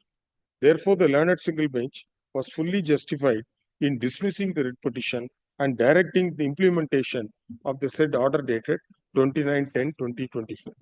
For the above reasons, the appeal fails and is dismissed. The authority is directed to implement the order dated 29/9/2024, not later than 11th April 2025. If police assistance is required, the authority shall make appropriate requisition with the inspector in charge, Kontai Police Station, who shall deploy adequate police force for carrying out the eviction proceedings. Grateful, Lords. I'm grateful. Grateful. Number 6. Lord, may I get back the notification, please?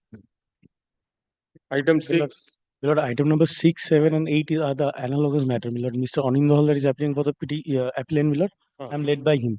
Lord, by taking leave, Lord, we have filed a memo of the appeal, Lord, and thereafter we are preparing for an application to take up for the appropriate order, Lord. That we already have filed in this Monday, Lord, but the service could not be effected yet, Lord. Kindly fix up a date in the next week, Lord. We'll came up with the proper appropriate preparation, Lord. Sorry.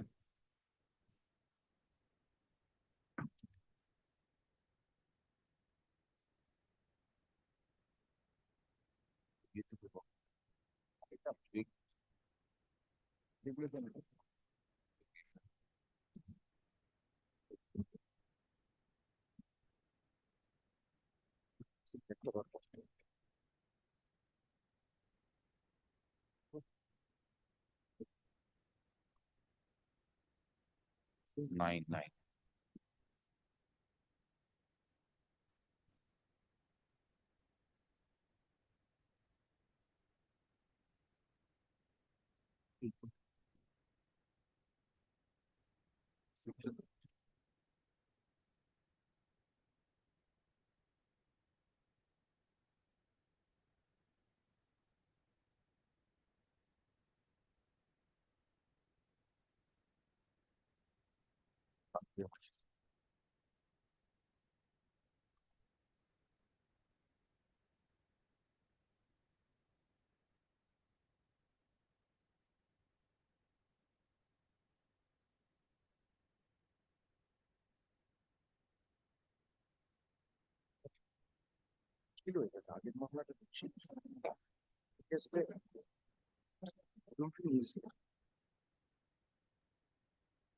But the one-time settlement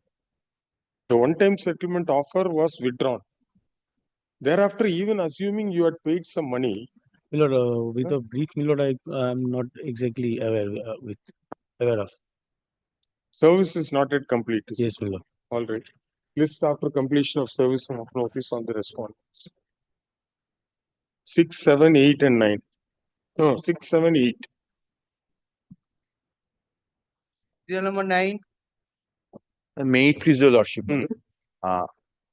This is an application, my lord, against an order passed by the honorable single bench, allowing the authority to disconnect my supply. Kindly come to the improved order first. On the last occasion, your lordship was pleased to told me that that for your father-in-law's fault, you are suffering. If it is in the same premises, yes, my lord, then the regulation provides it can be disconnected. No, regulation provides it can be But disconnected. if it is two different door numbers, then there is no problem. The distribution company and father-in-law's dispute is long pending. they knowing fully well that there is area. I have applied, they have granted me something. And How that much- has been how much is- drafted in the ombudsman order also. How much is the arrears payable by father-in-law? More That- than 1 crore. No, that is not correct, than my lord. one. This is now pending before the GRO. That dispute. That pending dispute before the GRO. And GRO is hearing the matter. What I have learned. There's an order. You order to give them. This is the order of the honorable single bench in that matter.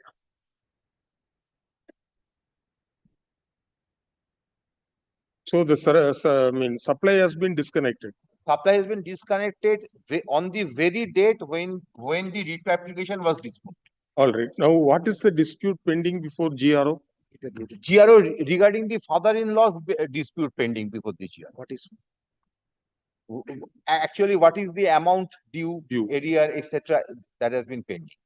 And Then you wait for that decision to. No, kindly come to my section 43 of the Act is a superior legislation, and this particular regulation is a subordinate legislation.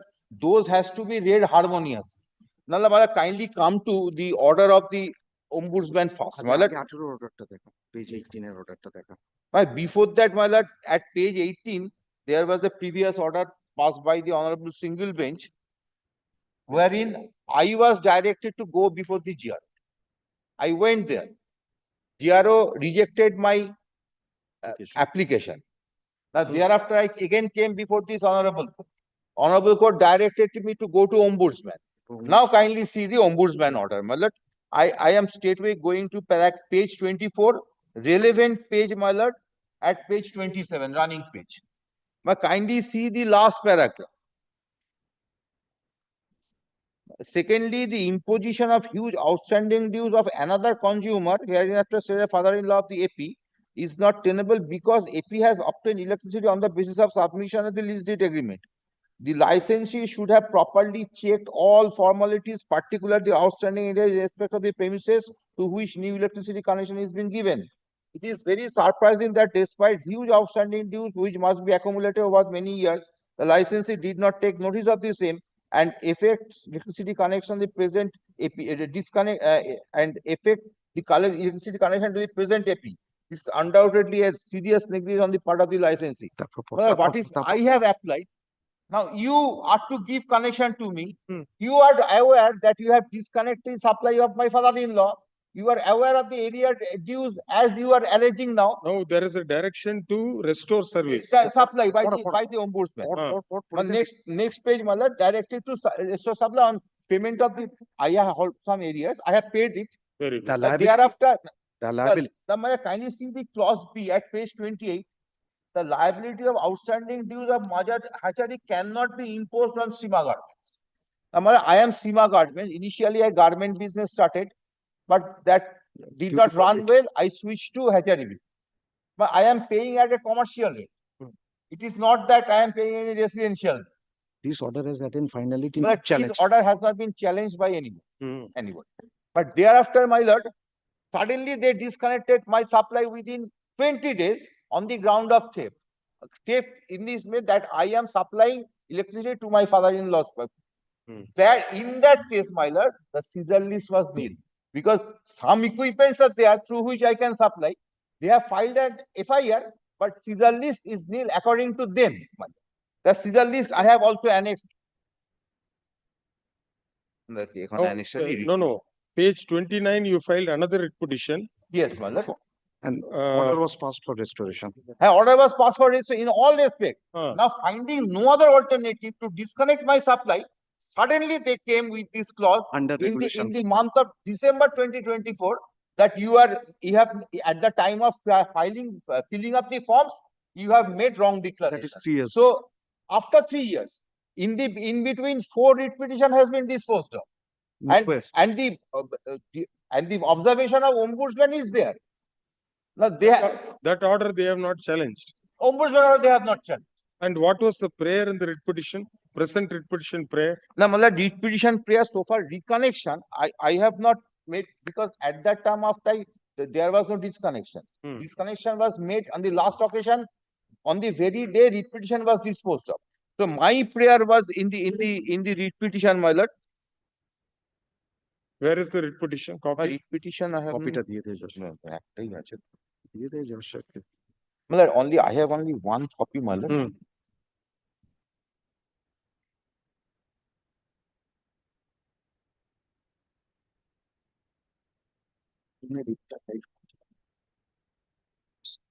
stay petition 2003 186 Where is this disconnection notice? Disconnection notice, my lord, in this disconnection notice, initially it was a notice was issued calling my at page 38, my lord.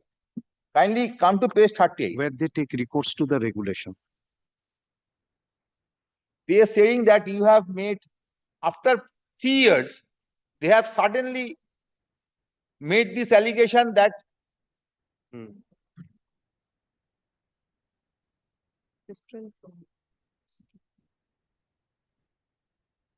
after 3 years, they have suddenly made this allegation at page 38, letter dated 10/12/24. 33 is the 1411.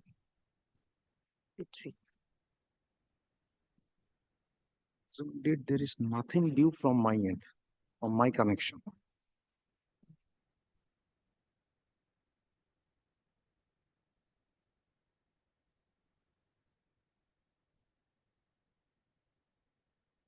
At page 33, they have said that they will reconnect the supply.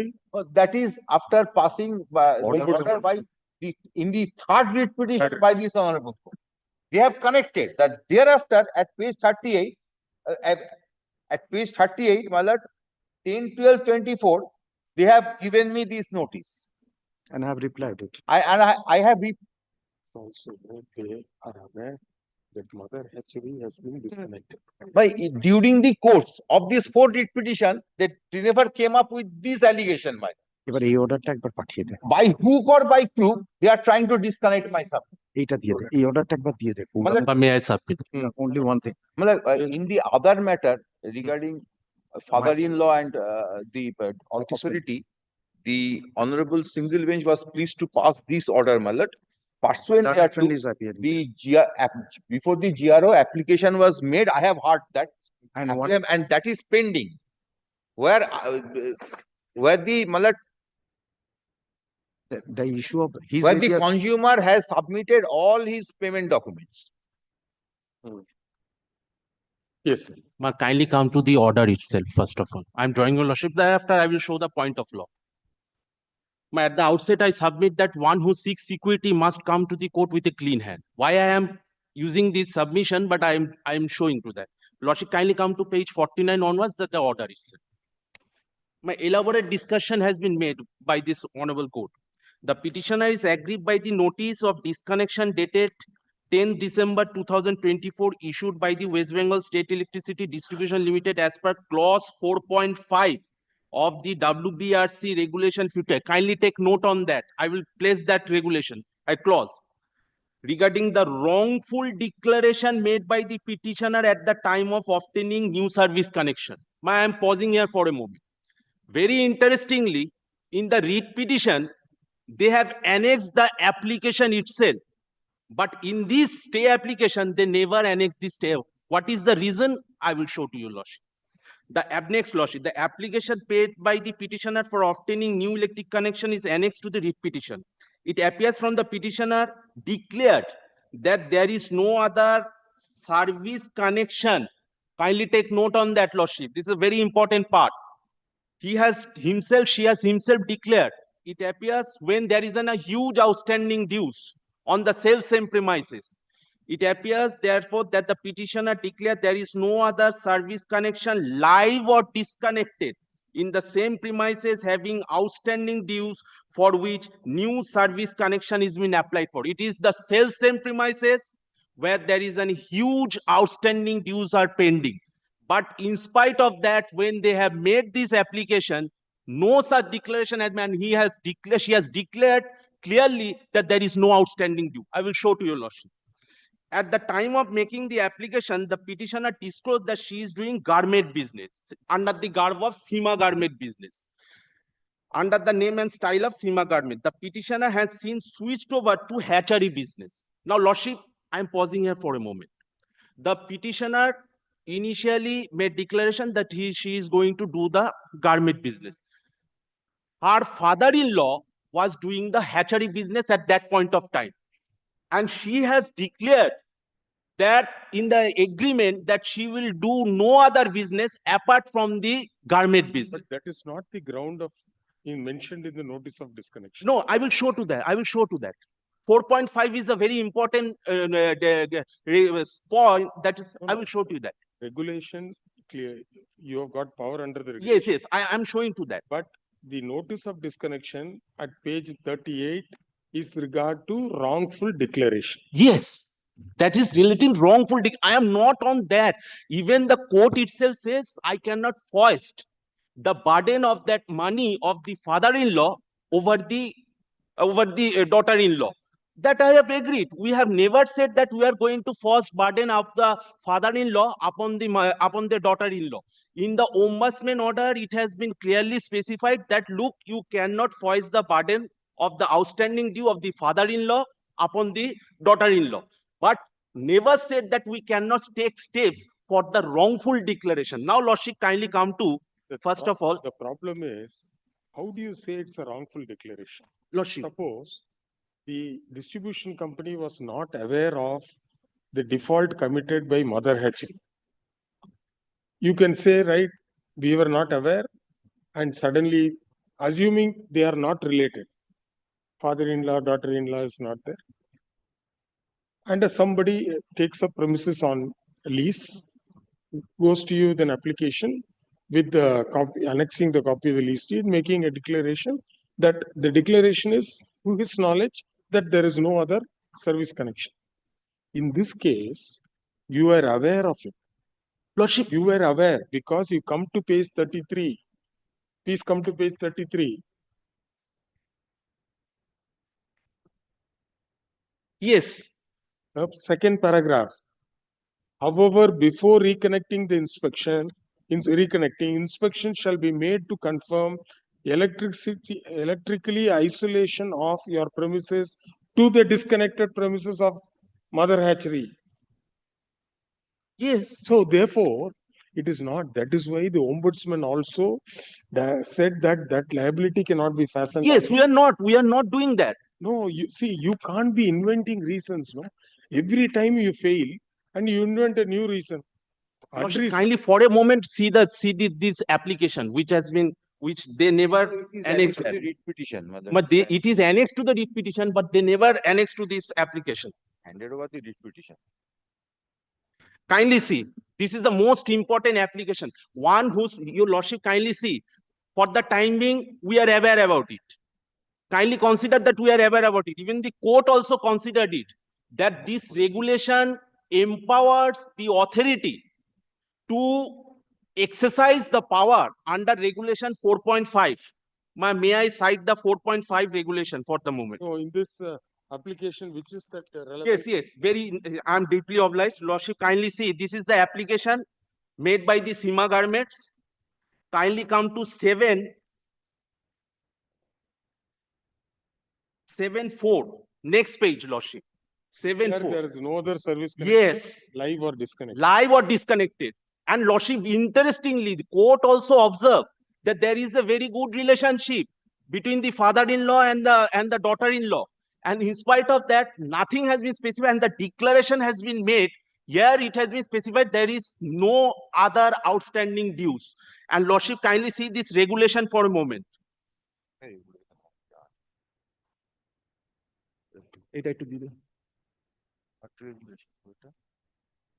Regulation 55.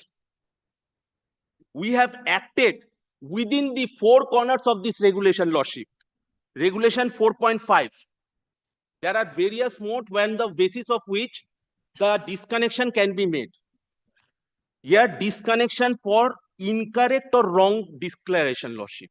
The learned honorable court was pleased to observe that when Forget about the outstanding due. When you have made the wrongful declaration, you are supposed to make the correct declaration, but you have not made the right declaration. Here, kindly see, the licensee may disconnect the supply of electricity to a consumer if the latter makes incorrect or wrong declaration for obtaining new connection or matter related to supply of electricity. Next lordship, which we have complied with, 4.5.2. Before disconnection is effected under regulation 4.5.1, the licensee shall give a notice in writing to the consumer concerned stating the reason for proposed disconnection and calling upon him to state within 7 days from the date of receipt of this notice. If the consumer has anything to state in the matter, the supply may be disconnected if the explanation of the consumer is not satisfactory or if no response is received from him. And on the basis of that, we have served them the notice under regulation 4.5. And on that basis, they have already stated certain thing and we have passed the order. Lordship, kindly come to page 46. 3 lines order. Page 4, it may be 3 lines or it may be 4 lines, but the reasonableness of the reason cannot be gone into. Here it has been specified that there is no, Lordship got that, page 46.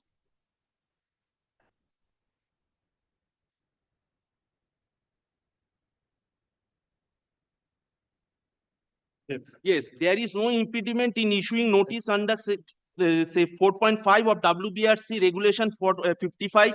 There is no specific order from the Ombudsman, Honorable Court, restricting the authority in taking steps as per the provision of the law. Correct. Rightly so. But then you are a distribution company, state-owned distribution company. If at all you are unaware about the facts, it's fine. But it is very clear that this ground was never raised by you at any earlier point of time. The application submitted by the writ petitioner is there. What is the date of this application? In 2022, 2023. As of 2023, you are fully aware that in the very same premises, a disconnection has been done, mother hatcheries, and proceedings are. Lordship, I tell you for a moment. But there are two parts in the W authority. One relating to the outstanding dues, another relating to giving new connection. There are two separate entities. So far, the outstanding dues, LCC, your Lordship has got the first experience on that.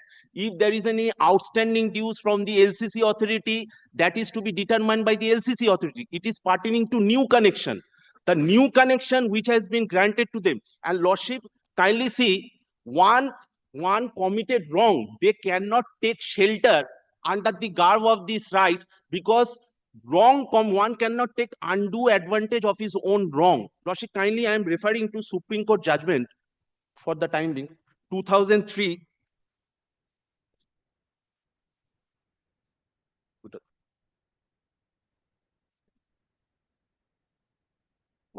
We have acted within the four corners of the regulations. We have granted them the opportunity. We never said that we are going to foist the liability upon the petitioners. Now here, the court also observed, they can run the business. We are not going to disturb them. But so far the electricity is concerned, for the wrongful declaration, we have been empowered under the regulations to take steps. Lordship, kindly see, I am referring to paragraph 7 of this judgment.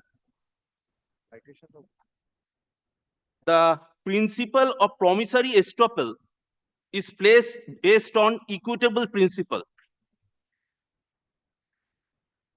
The question is whether the nature of this principle of promissory should be invoked. It is well known that the principle of promissory estoppel is based on equitable principles.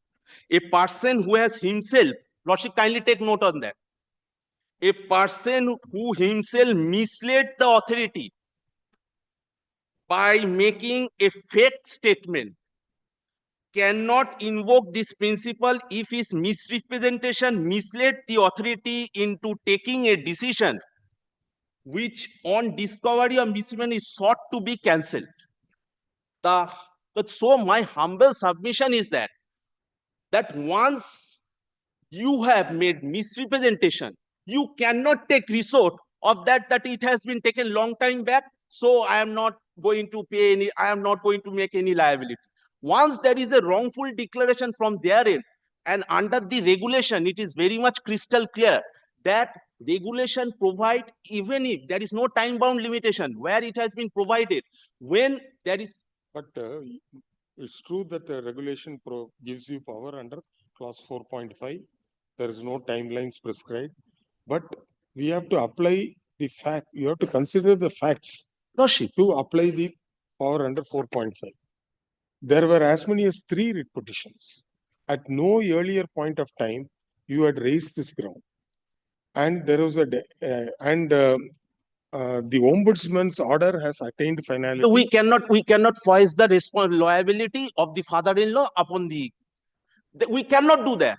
Even the court also observed that we cannot do that. But so far the wrongful declaration is concerned, they are bound to suffer on that, because it will set a bad example. Even if we have made the representations given to them, but we have not exercised this regulation under 4.5.1. There is no impediment. Because the ombudsman, while ultimately directing for restoration of the service connection, yes, we have restored that. Observed that the licensee, you should have checked the properly all the formalities, particularly the outstanding arrears in respect of the premises to which new electricity is given. Very surprising that despite huge outstanding which have been accumulated over the year, licensee did not take notice of the same and affected this electricity connection to the present applicant. Yes. This is undoubtedly a serious negligence on part of Yes, we accept that. So you have not challenged that. These findings, see, ultimately direction is to restore. Lordship, kindly for a moment, kindly appreciate that we have not foisted the liability of the father-in-law upon the petitioner. We are not going to take that. But the thing is, once you have made the wrongful declaration, the connection is on account of the fact there is a disconnected supply in the very same premises which stands in the name of the father-in-law. Yes. This nemesis is going on. How many writ petitions he will file? But that is the writ petition they have filed. But the kindly and while while implementing the order passed by the ombudsman, you were candid. You said that inspection will be made to confirm that his connection there is an electrical isolation. Yes, they never do that. They never did that. That is the thing. Your direction, page 33. Yes, I am on that. But the so far lordship peculiar facts. Now, yes, peculiar, and very interestingly, the father-in-laws and the daughter-in-law, they have got the hands and gloves. They are trying to evade the huge liability. But in spite of that, our hands are tight. We cannot foist the liability. Even now, after disconnection, you cannot recover that. No, we cannot. We cannot. So you pursue that remedy.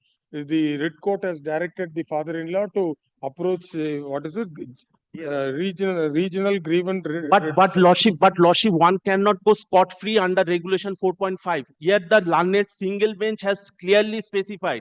We have exercised our power with the 4.5. We will affirm your power, yes, saying that you are very powerful under 4.5. I am not on that. But lordship, kindly see the Supreme Court decisions for the timing where it has been specified. Once anybody made any misrepresentation, they cannot deviate from the statute. They cannot go scot-free. But Supreme Court categorically specified the promissory estoppel will not apply when anybody made any misrepresentation. My humble submission before lordship, it will set an example. If we today connect the line, anybody will come today, you say that even if there is a declaration is false declaration, we cannot take steps under this regulation. Now, lordship, kindly appreciate, this is a huge outstanding due. It will set a very bad precedent. Once. No, at what point of time you can raise this issue? But there is no limitation. No. That is correct. There is no limitation. Yes, kindly see. The conduct of the licensee also has to be seen. Maku. You are trying to make the order pass. We are helpless. We are helpless at this point of time because we cannot take any steps against you are trying to make the order passed in WP 21782 of 2024 as unworkable. As? Unworkable. No. As unworkable, your lordship, kindly see for the timing.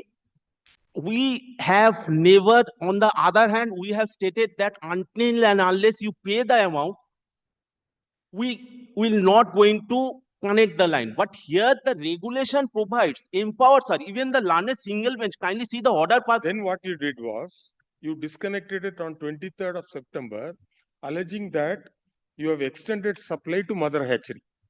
That was challenged, and the High Court directed reconnection. To pay the amount, pay that amount. 62,678. That has been paid. Reconnected. Even at that point of time, you didn't raise this No, issue. the subsequently we have, Lordship, kindly see that so far the declaration, this is absolutely separate entity. Yes. This is absolutely separate. We never raised any amount from the petitioner. We are not, we are duty bound by the ombudsman order. Petitioner has been harassed. Well, Lordship, kindly see the order passed. Well, harassed. But Lordship, kindly see whatever the false declaration they have made, they cannot get scot-free for that. It is almost crores of rupees. They have said when the meter is in live condition or in a disconnected mode, we have got, there is no outstanding dues in the premises. I could have understood that there is no relation between them. They have got a very close relationship. Why have you not disclosed that in your application? Never. Never. In the application. That it is a mistake of not striking out that clause. But for that purpose, when I have got a connection legally and without disclosing at any point of time, now after they failed in all efforts, now take up this point, brother. And kindly see on numerous reasons, they are trying to disconnect by electricity and disconnected. On all time, I filed this application and restored the connection. Now, even when they gave theft allegation against me, the seizure list is nil. That is because I have annexed. But after that, after getting in vain of all efforts, they are taking this point for the first time in last 3 years. After almost disposal of 4 writ applications. So that you cannot make any false declaration in the application. I am paying. You have admitted that you have made a false declaration. I have got license for hatchery business. And another thing, Lordship. One thing, annexure A kindly. In the agreement they have itself, I have also given. In the agreement. Page 15, Malat, in the middle portion. Nature of description of business. Description of business, hatchery, I have got necessary licenses from the Panchayat authority in 23, Malat, in 23, 24, 24, 25, 26, up to 26, in the name of trade name Sima Garments. Very interesting. In the name of I have got license. I have shifted to my new business. And secondly, Malat, I am a lady trying to be an entrepreneur. But at all point of time, this authority are trying to restrain myself to do my business, man. And also kindly see the agreement which I have also cited before your Lordship, that has also not been annexed. In the agreement, what they have stated, very interesting. One clause. Kindly see the agreement. Kindly see the agreement. I shall be harassed in such manner. Kindly see the agreement which they have I am placed. paying all my dues. The agreement which has been entered into by the father-in-law and the daughter-in-law. No, that and is kindly see that I have said. page 3. Kindly see page 3. Page 3. But this is a private treaty. Page 3. The second party shall not use the tenanted floor save and except the garment manufacturing business. Now, they have stated this. They have made an application. There is no outstanding dues. All on a sudden, they are coming up and change the nature of the character of the business. And they have started this business and specifying that on the basis of this wrongful declaration, we have exercised our power. The authority exercised their power and regulation 4.5, and they have been given opportunity. So we are again reiterating that the authority never going to foist the liability of the father-in-law upon them. It is the primary school. One point, one. What do you want to say? Okay, This intra-court appeal. Oh, one thing, private treaty between father-in-law and myself. Father-in-law can allow me to change my business. The authority cannot say anything in this matter. This intra-court appeal by the writ petitioner is directed against order dated 6/1/2025 in WPA 30288 of 2024. The appellant, first paragraph we have heard so also. The appellant had filed the writ petition challenging a disconnection notice dated 10th December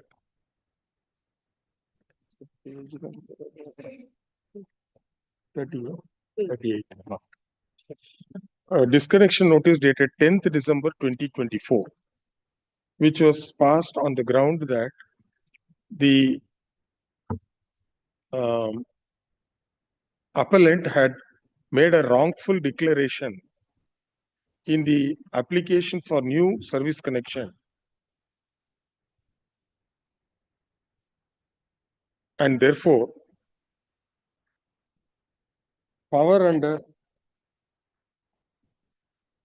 clause 4.5 of the West Bengal Electricity Regulation, West Bengal Electricity Regulatory Commission, no, clause 3 of the West Bengal Electricity Regulatory Commission, within bracket Electricity Supply Code, bracket close, Regulation 2013.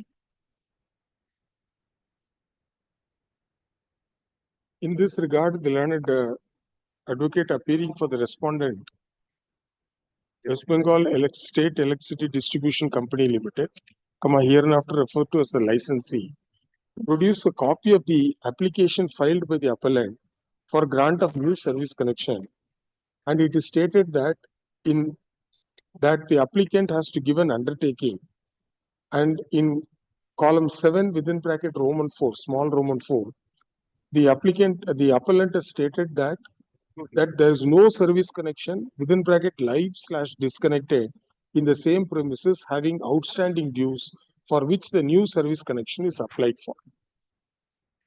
It is submitted that in the very same premises, a service connection was given to the appellant's father-in-law, who was running a hatchery business under the name Mother Hatchery, and the said service connection has been disconnected and huge arrears are payable by the said licensor, and this fact has been suppressed by the appellant, and having filed a wrong declaration, the authority is entitled to invoke the power under clause 4.5 of the 2013 regulation.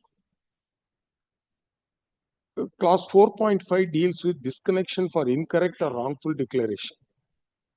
4.5.1 states that the licensee may disconnect the supply of electricity to a consumer, if the latter, LATTER, makes any incorrect or wrong declaration for obtaining new connection or any matter related to supply of electricity.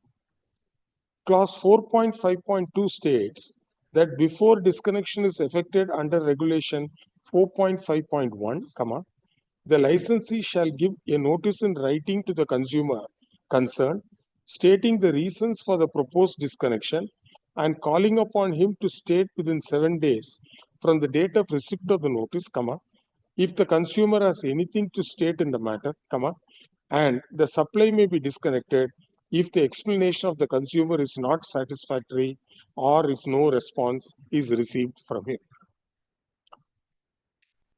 Therefore, it is submitted by the learned advocate for the licensee that the power was rightly exercised.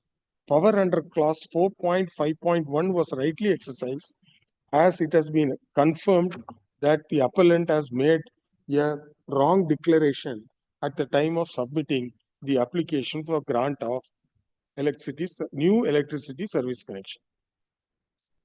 Furthermore, it is submitted that the relationship of the parties, namely the defaulting consumer, namely Mother Hatcheries, is run by none other than the father-in-law of the appellant, and there is a close nexus between them, which is evident from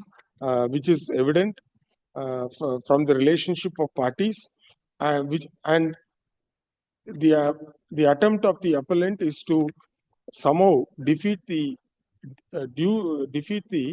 right of the licensee to recover the huge arrears payable by the appellant's father-in-law. We are in agreement with the learned advocate appealing for the licensee that clause 4.5 provides for, no, 4.5, it gives power to the licensee to disconnect the supply for incorrect or wrong declaration.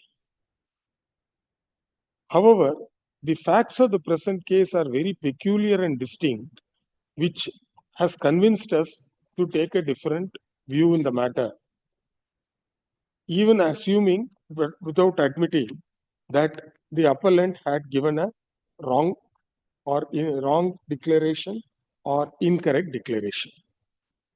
We say so because the present writ petition is the fourth writ petition filed by the appellant. The first writ petition was filed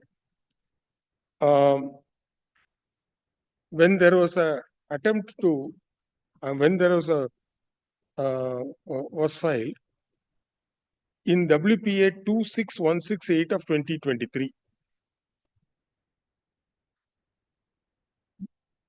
which was filed challenging the disconnection of electricity supply, alleging non-payment of electricity charges.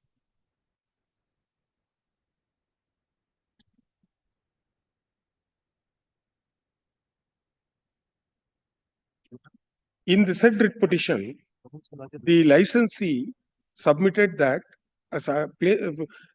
placed certain documents before the court and submitted that these documents will clearly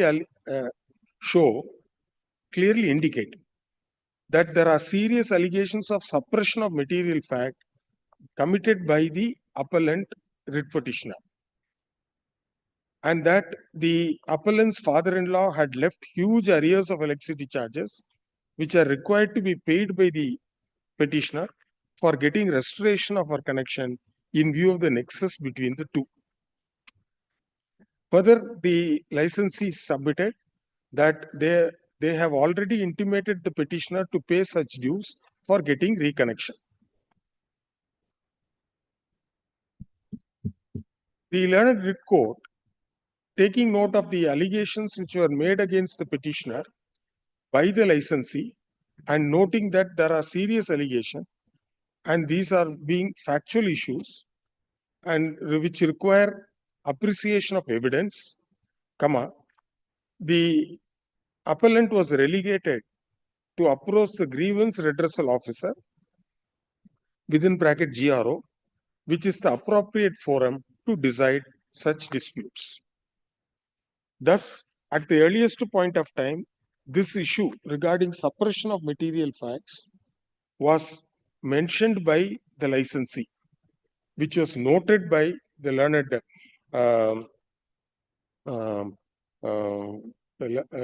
by the Honorable Single Bench while disposing of the writ petition by order dated 29th November 2023. In terms of the directions issued, the appellant approached the GRO who had taken the petition on file in GR number 781 of 2023/4095, and final order was passed. Final order dated 29/12/2023 was passed.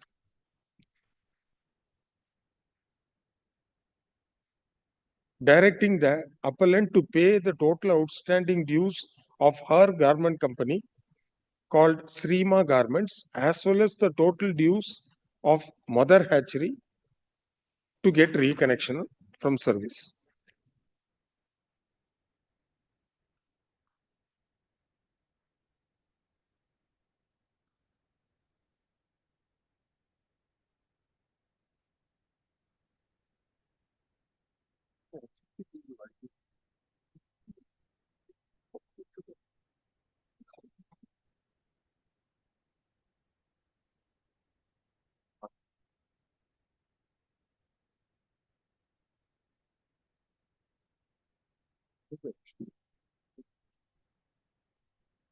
As could be seen from the said order passed by the GRO, the matter concerning the connection, the disconnected electricity supply standing in the name of Mother Hatchery was also subject matter of consideration. It is thereafter you filed another writ petition. Yes, my lord. Second writ petition I have filed challenging the order of GR. What is the, where is the order? That order, my lord. My against the GRO order, they have preferred before the ombudsman. No, not that. I They have filed filed a another- writ application. The What, honorable writ court was pleased to direct. what is the number? What is the number?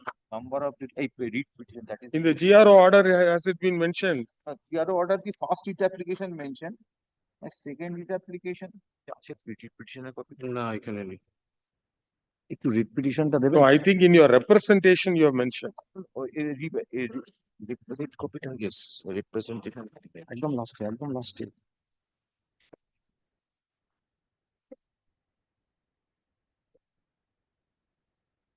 But 21782 of 2024. I think. 26. That is just an ombudsman. No. That writ petition is 3165 of 2024. Yes, mother. Correct. Before Honorable Justice Shampa Sarkar, mother. No. Before Ombudsman. This before You take page 39.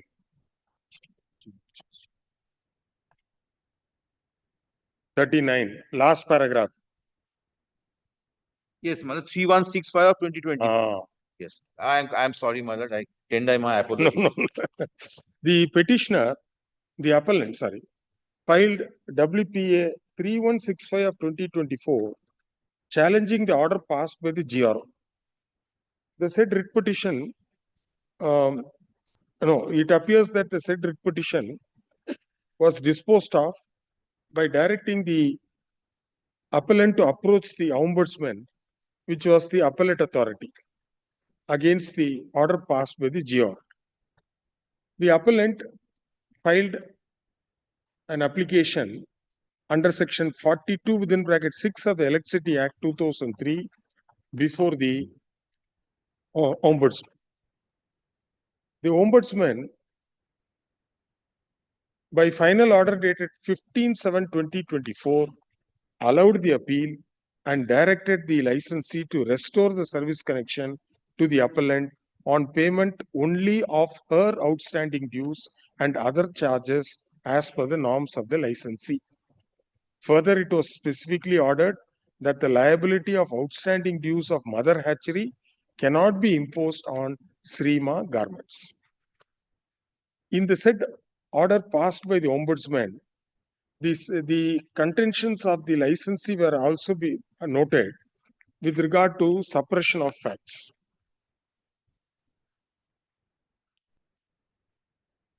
The order passed by the ombudsman appears to have not been implemented by the licensee, which compelled the petition appellant to approach the court for the third time by filing WPA 21782 of 2024. The appellant contended that she had already tendered the amount directed to be paid by the ombudsman, and as per the demand notice issued by the licensee, the appellant was directed to pay a sum of rupees 9,80,668. And that, in spite of the amount having been tendered, the electricity connection was not restored.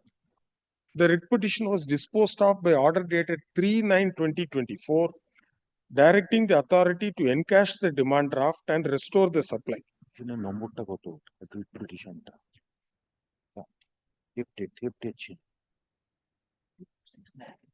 The appellant was directed to pay the reconnection charges as well as the current dues upon restoration of the supply, pursuant to which the supply was restored.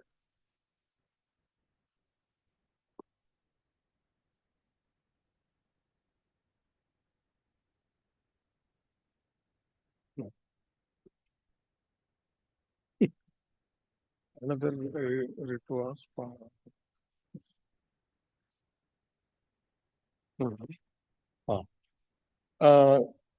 once again, the appellant had to approach this court by filing WPA 24698 of 2024, wherein the appellant filed an application disclosing her intention and willingness to make payment of final assessment bill amount of rupees 62,673 and also sought for liberty to challenge the said order before the appellate authority. The writ petition was disposed of by order dated 12/11/2024 by granting liberty to the appellant to pay the said amount along with restoration charges, giving on further liberty to challenge the final assessment order before the appellate authority, in accordance with law, if so advised. It is thereafter a notice of reconnection was issued on 14/11/2024 by the assistant engineer within bracket E, capital E, and station manager Variupur CCC WBSEDCL. It is interesting to read the said notice of reconnection, more particularly the second paragraph, which states that before reconnection, inspection shall be made to confirm electrical isolation of the appellant's premises to the disconnected premises of Messrs. Mother Hatching. Thus, it is evidently clear that the licensee was aware of the entire facts, even at that juncture and also much earlier,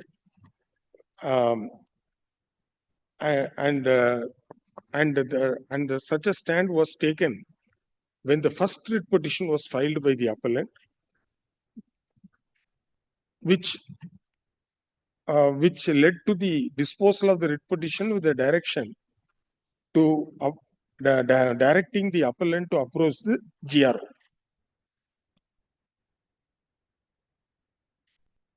Thus, after the restoration of supply, the disconnection notice dated 10th December 2024 was issued.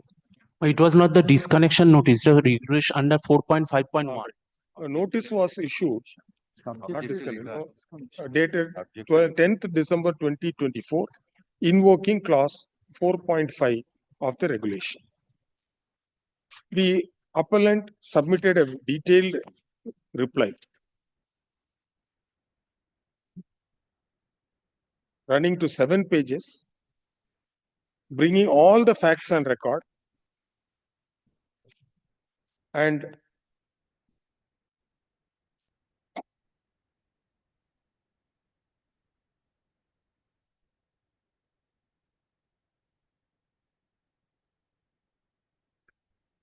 pointing out that the proposal to invoke clause 4.5 is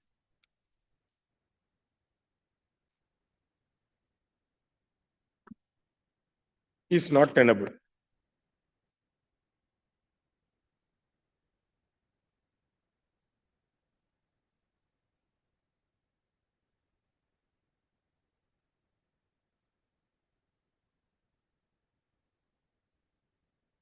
The authority, by order dated 20/12/2024, rejected the application on 3 grounds. Namely, there is no impediment in issuing notice under clause 4.5 of the regulation, semicolon. There is no specific order from Ombudsman / Honorable High Court restricting the authority in taking steps as per the provisions of law, and the contentions made in the appellant's explanation is neither sustainable in law nor on facts. Thus, as observed earlier, the facts of the present case are peculiar and unique, more particularly unique in the sense that the licensee was fully aware of the factual situation. And in fact, a factual situation which was taken note of by the Ombudsman. pointing out that the licensee has committed serious lapse. Thus, the present ground taken by the licensee invoking clause 4.5 has to be held to be an afterthought in the facts and circumstances of the case. Full stop. We reiterate that the licensee has sufficient power under clause 4.5.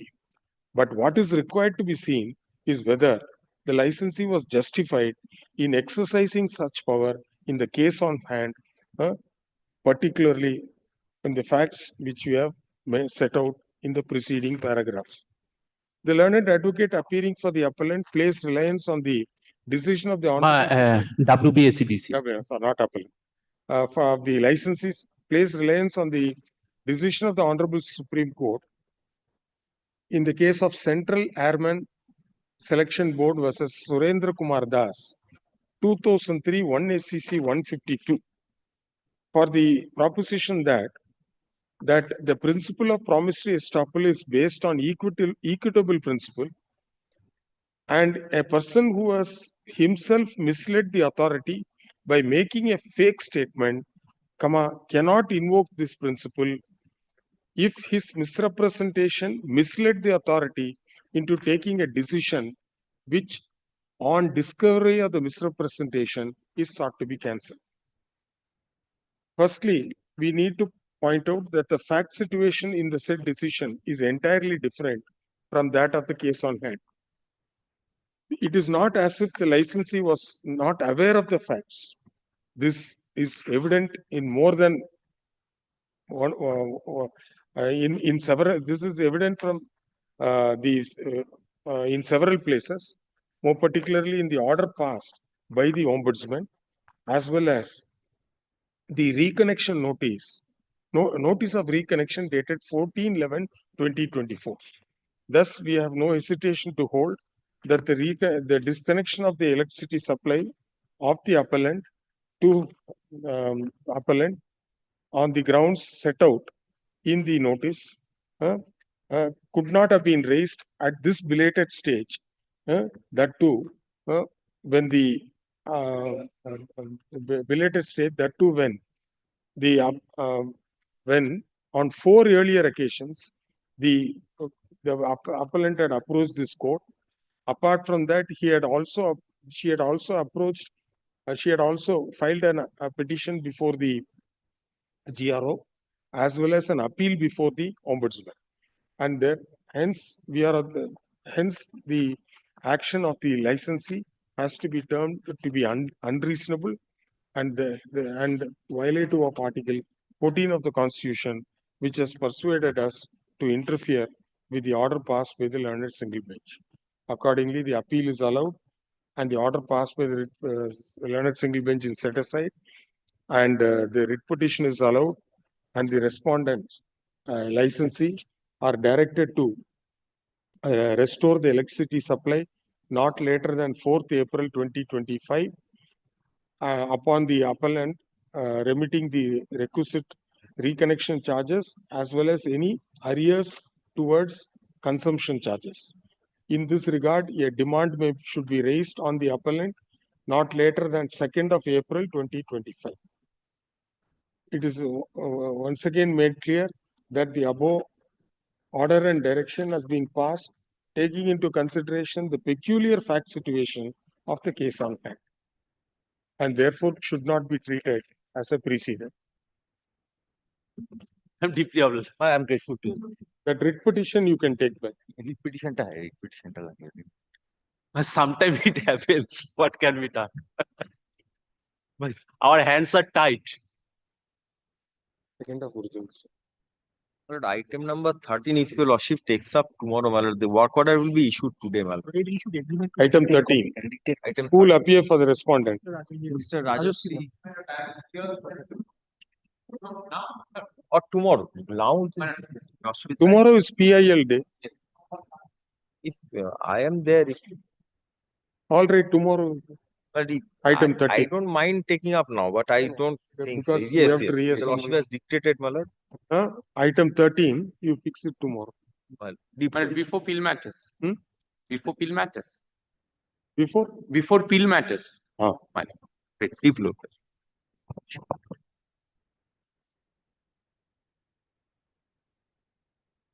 এই আমার writ পিটিশনটা, হ্যাঁ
May I have your kindly item number 91, the daily list. My lord, in this matter, tribunal has directed for the de novo assessment. So anytime they can give effect of the order. So my only prayer, my lord, as per your lordship convenience, in any day matter may be taken up, my lord. Item number 91. Tamal Kundu, my lord.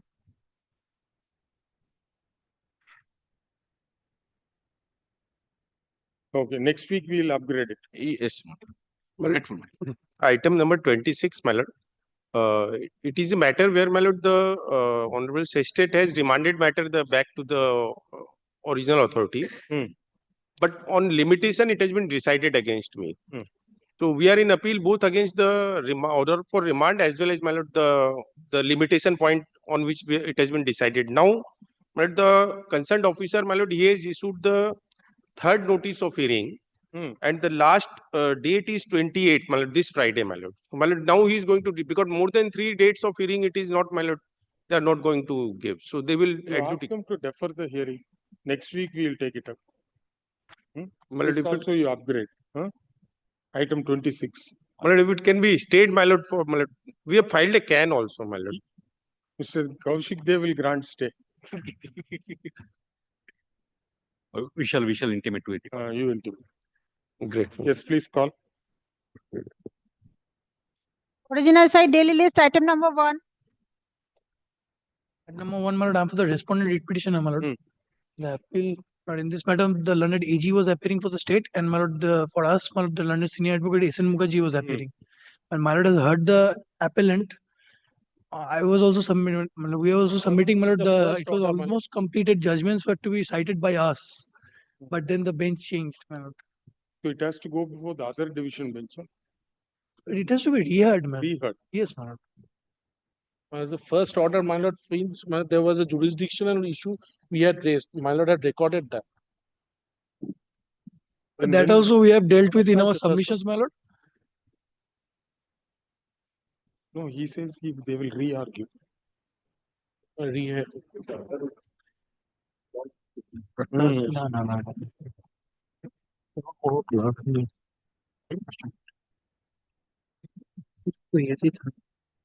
Either 23rd or 25th April. 23rd or 25th April. Okay. 23rd. Madam, just checking the calendar. This matter we are protected because when there will be no contempt proceeding till the appeal. Yes, ma'am. So my lord, we are protected to this. 23rd to 26th, my lord, the learned senior advocate is not there, but they can make the submissions and complete it. No, we'll finish it in one go. But then would kindly finish on next date in next 30th. week. 30th, yes, madam. 30th April. First, my lord, first, then first is third, Thursday. Or on 2nd May. 2nd May, my lord. Well, 2nd May. All right. But at the top, my lord, kindly fail at the top. List on 2nd May. Kindly direct the matter to be at the top. That is. Yes. My lord, Higher on board. Higher Number on 2 and 3. deeply obliged, my lord, deeply obliged. Item numbers 2 and 3, Lordship, these are the appeals. Malad, perhaps this has become infructuous because the impugned order is with respect to directing one of the authorities to decide the application for amendment of registration certificate under the incentive scheme. Lordship, they have complied and they have, Lordship, issued the order. already issued an order. But perhaps, Malad, there is Sir, are nothing you telling remaining in the. It is quota, no? Is it a 2000 scheme and not? No. Sure. 2004 এটা piped coal gas. The pipe amendment. হ্যাঁ, ওটা May I come 910. back with instruction. Where is that order? Lordship, this is the reasoned order, Lordship, it has been. But it is of 2000 scheme, no? 2004 scheme. Wait. Let us Four. see. Let us see. List কোথায়? List কোথায়? You give him on one copy. দেখো আমাদের দিয়ে দিতে পারতিস না instruction আমার we are not blessed with any instruction. That is our difficulty. it is their appeal. 2000 কোথায় list কোথায়? I am of the considered view, electro-steel casting is not at all eligible for registration certificate. Yes, that is a new cause of action, Lordship. We shall take it up later, Malad. So they will challenge that. So So the direction issued by the single bench has been complied. Has been complied with, मतलब 357 টা তো 2000 স্কিমের নয় 357 টা 314 টা আমাদের 314 Sir, they have revoked the registration certificate. They will challenge this No, they order. are fresh merchant. These appeals. Why two appeals? Oh, one is by the state, one is by WBIDC. Where is the impugned? Delay was condoned? No, delay was not. It was Not condoned, my lord. Delay was not condoned. 357 are used. There is a, in both the appeals, there is delay. Well, both his appeal, there is a delay. No delay. No, there is a There delay, is- man. there is There is a delay in delay, both man. of- both of There is a delay, man. So both these appeals have been preferred against the order dated 25/9/2023 in WPO 2336 of 2022. The appeal filed by the West Bengal Industrial Development Corporation is time barred and there is a delay of 346 days. The appeal filed by the state of West Bengal is also time barred and there is a delay of 208 days. Considering certain subsequent developments and also being satisfied with the reasons given, the delay in filing both the appeals are condoned, applications are allowed. আমাদের কিছু দেয় না তাকে instruction The delay in filing the appeals are condoned. We have heard so. The learned single bench in the impugned order are directed the respondent number 2, namely the Director of Industries, to reconsider in the light of the observations made in the impugned order, the application for amendment of registration certificate filed by the writ petitioners, which was refused by the decision which was impugned in the writ petition, by taking into consideration all documents produced by the writ petitioner on such score. The respondent number 2 was directed to pass a recent order within a time frame. During the pendency of this appeal, the respondent number 2 has complied with the direction and passed a recent order on 30/10/2024, by which it was held that the writ petitioner is not eligible for registration certificate under the West Bengal Incentive Scheme 2004 and the registration certificates which was issued on 4/3/2005, subsequently amended by order dated 21/20/2006 was cancelled and revoked. In the light of the fact that the authority has already complied with the order and a decision has been taken, nothing would survive in both the appeals to be decided. It is well open to the respondent writ petitioner to challenge the In accordance with law. decision of the Director of Industries, West Bengal, dated 30/10/2024 in the manner known to law. With the above observation, the appeal stands disposed of. and only thing that we have taken certain points that he is ineligible. All That right. points are The legal issues which have been raised in these appeals are left open. Next. Legal issues are not factual issues, my lord. No. Lordship, only one thing, my lord, in accordance with law, Lordship has granted, my lord. And this is for, I do not know how it went, Lordship. My application was for amendment of registration certificate. I hope, Lordship, I do not know how it went. I have gone now. Next. Great. And at 4 to 7 are of a different period of the same SSC. Your Lordship has already admitted at the earlier appeal. This is the earlier appeal admission order.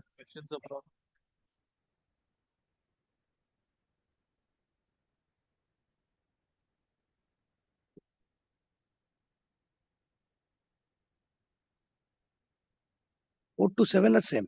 All right. Sir, 4 to 7, the appeals shall be admitted on the following substantial questions of law. And these appeals be listed along with Casta 82 of 2024.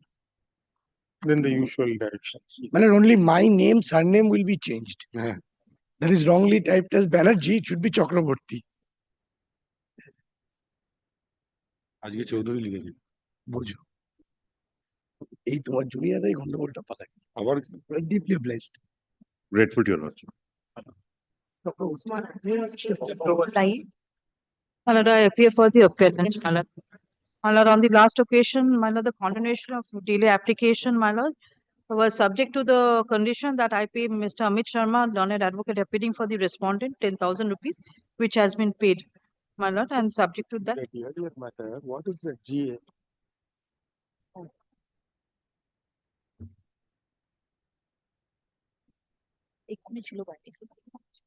My lord, I am now placing the stay application before my lord. Where is Mr. Sharma? Mr. Sharma, we have informed him, my lord.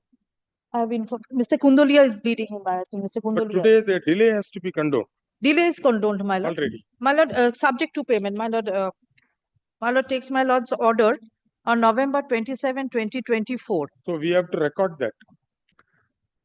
Hmm. Application My lord, is still pending, no?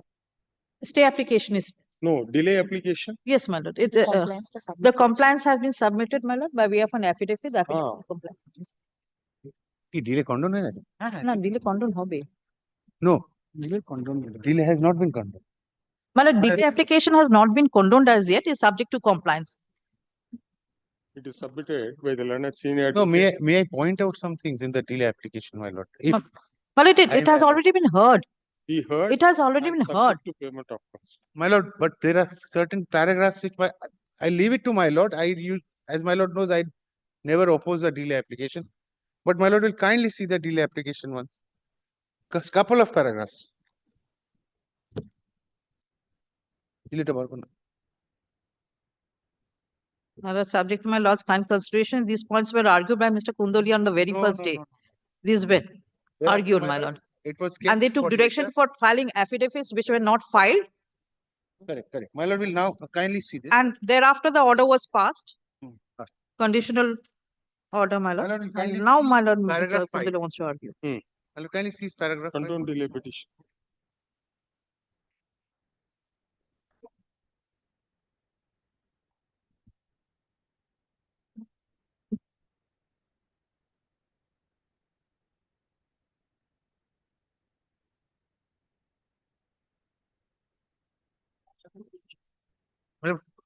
Last portion of paragraph 4 first. আমারটা তো stay পিটিশনের সাথেই লাগানো ছিল দেখছি। Stay petition.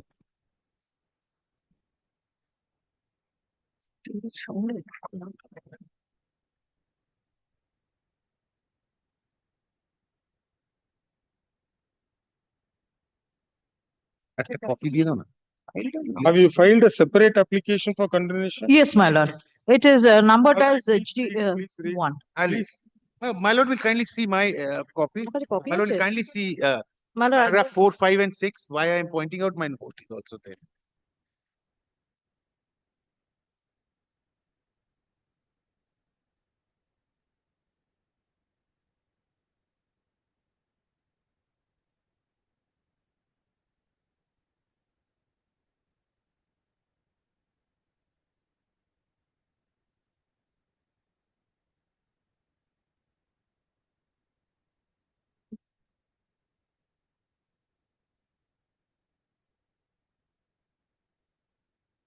Yeah.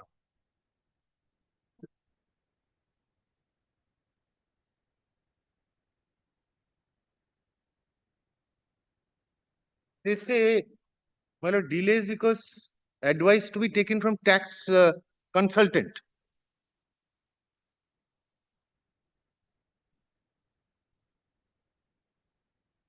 But same thing happens to the department also. The Yes, file will come. which is why my lord will thereafter kindly see. First they say, and the time duration for that, my lord. Thereafter, the Honorable High Court of Calcutta closed for its annual vacation on and from October 20, 2023. And during the said period, the Chamber of Learned Advocate on Record was closed. Fine. আগে যে affidavit দিতে বলেছে, On order or গুলো বার about করো। December 5, তখন যদি 2023. affidavit Now I দেবে না, don't see how the time বাজ duration.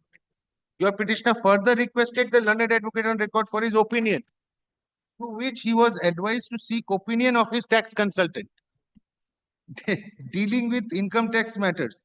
Your petitioner thereafter approached his tax consultant in the last week of December for his valuable opinion, to which he advised to proceed for departmental proceeding. So it is said that the tax consultant advised to go on departmental proceeding. On May 5, 2024, an intimation was issued to your petitioner intimating that the case for the said assessment year has been selected for faceless assessment. Your petitioner thus, as advised, sought to redeem his grievances in the departmental proceedings following the issuance of the notice under 148 by assessment year so-and-so.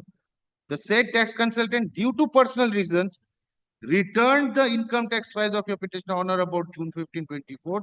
On August 23, 24, respondent authorities issued a notice under section 142(1) of the said act calling upon you. So the decision of the appeal, actually, original decision was to go to the in appeal. What did then the decision which was taken to come before my lord was after they got the 142 subsection 1 notice. So, my lord, can this come within the My lord. condonation of delaying? My lord, may I please? On the first two occasions, my lord, directions for affidavit were given to them. They chose not to file any opposition. Same set of arguments were advanced by Mr. Kundoli on the very first day. My lord, 2 days were given, November 6, 24 and first 18 September and November 6. They did not choose to file any affidavit of opposition. No, I did not receive any copy. My lord, thereafter, on November 27, 2024, my lord, upon consideration, has passed the order, my lord. There is a delay of 329 days in filing the appeal. Though the explanation given is not satisfactory, yet the learned senior advocate appearing for the appellant submitted that substantial question of law arises for consideration. We are inclined to exercise discretion subject to payment of cost of rupees 10,000, which shall be payable to Mr. Amit Sharma, learned standing counsel. My lord, I have complied with this order. All right. We have heard the learned advocates for the parties. In terms of the directions issued on 27/11/2024, the cost has been paid.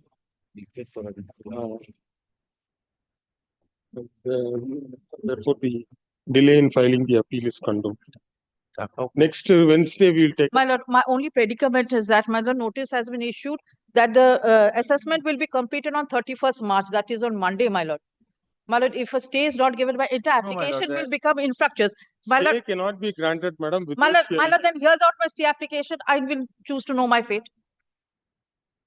Yes, please. Yes. My lord, I will be If you can- canvassing. If you can finish it within 7 minutes. My lord, I'll be canvassing 4 points before my lord. First point is that, my lord, the 148 notice has been issued by the jurisdictional assessing officer. My lord, in terms of the notifications in 28th March 2022 and 29th March 2022, my lord, the faceless assessment, the authorities, they are, my lord, to issue the notices for my lord, it is an argumental case because several judgments are there of diverse high courts, my lord. The Bombay High Court is in my favor, my lord, but the Delhi and Madras High Court is against the SSE. My lord, the Bombay High Court, Telangana, is in favor of the SSE. My lord has passed an interim order in the case of Girdhar Gopal Dalmia, my lord, on the similar issue. The matter is pending. Subsequently, we have dismissed another.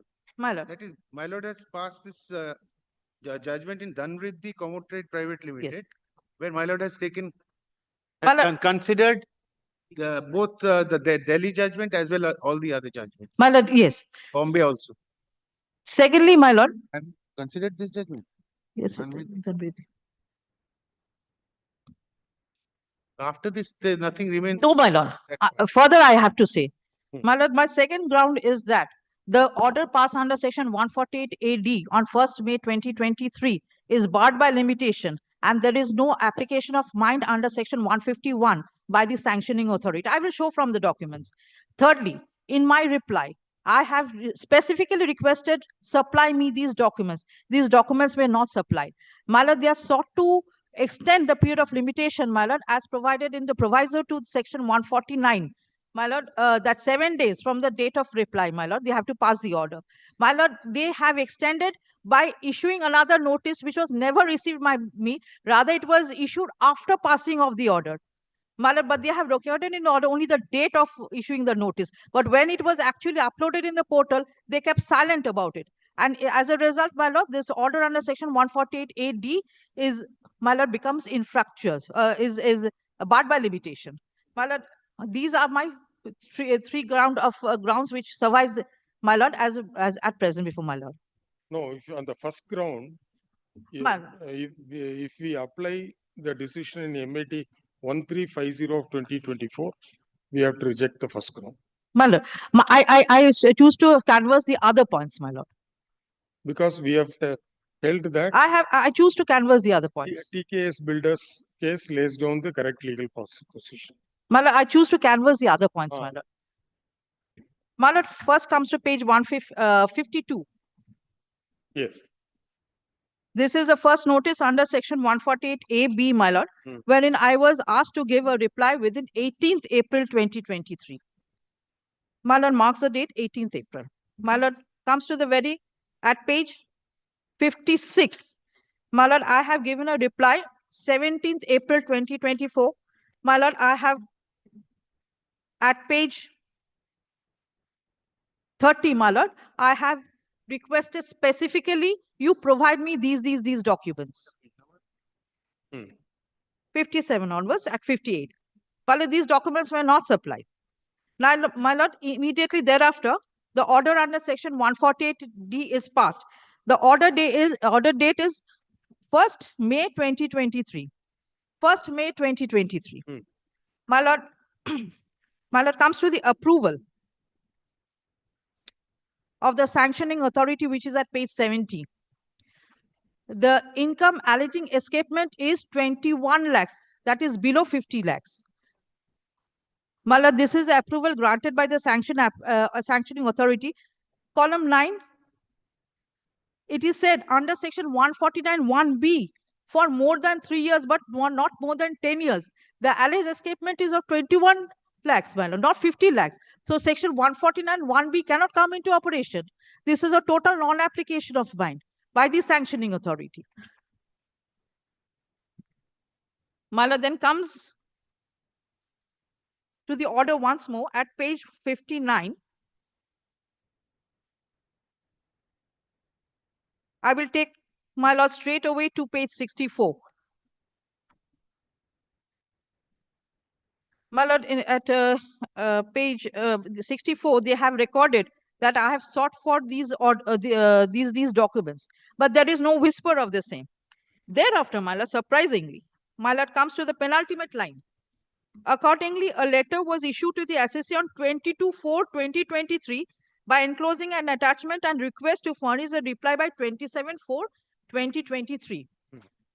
This letter, 27/4/2023, was never served upon me and was uploaded in the portal on 8th May. 8th May 2023, that is after the order has been passed. After them, I will show the evidence to it, my lord.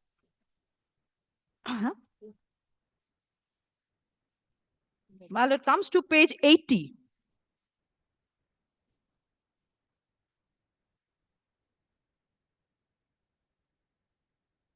First of all, let me place page 86.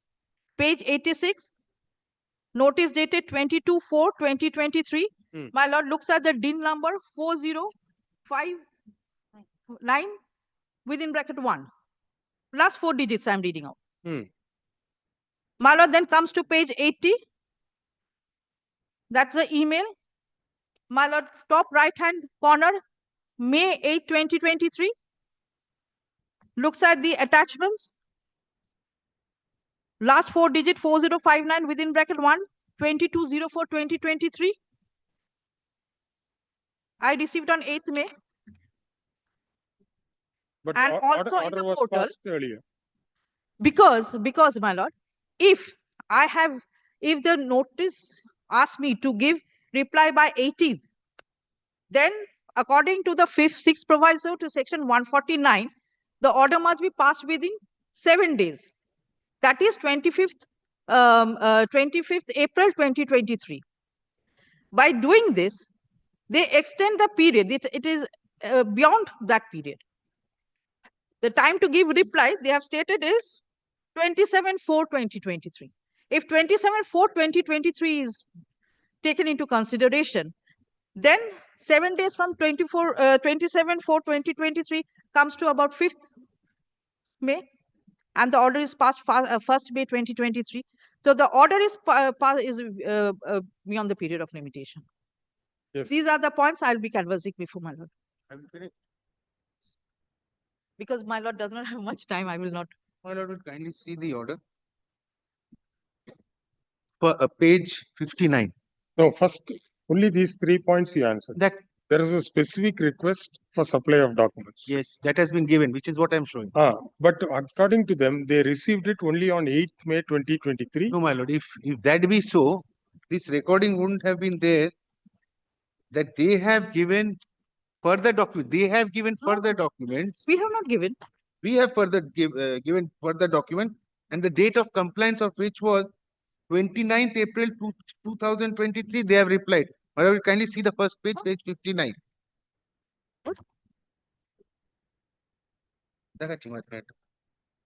First is page 59. Towards the lower portion, time allowed to the SSC to respond to the show cause notice 21 days plus 5 days. Adjusted because date of issuance of the notice was 28th March 2023. Thereafter, date of compliance is 29/4/2023. Right, my lord? Now, my lord sees. Date of compliance by whom? By the SSC. They have to comply. Yes. They have complied or they have to comply? They have to comply. And they have complied.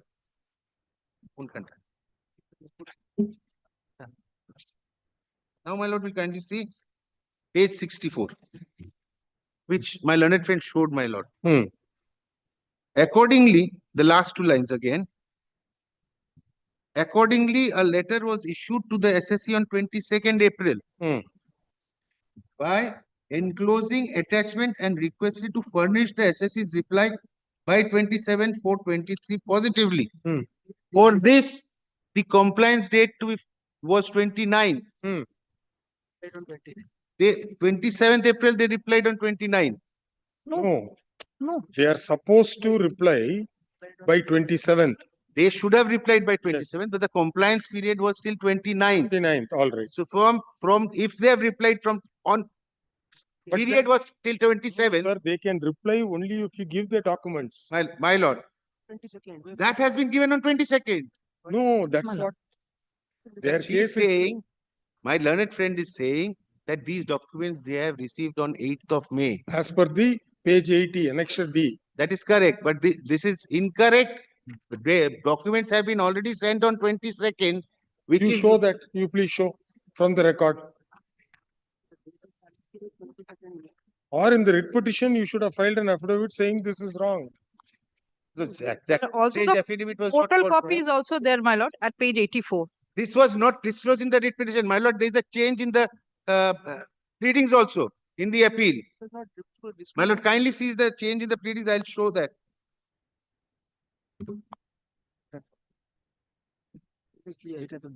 The grounds that have been added. What is 84? My lord, page 84 is a screenshot from the portal, my lord. My lord, portal says, my lord, at page 85, my lord comes, sees the issue of letter, last 4 digits, 4059 within bracket 1, 22/4/2023 letter. My lord, and in the portal, at page 83, 83.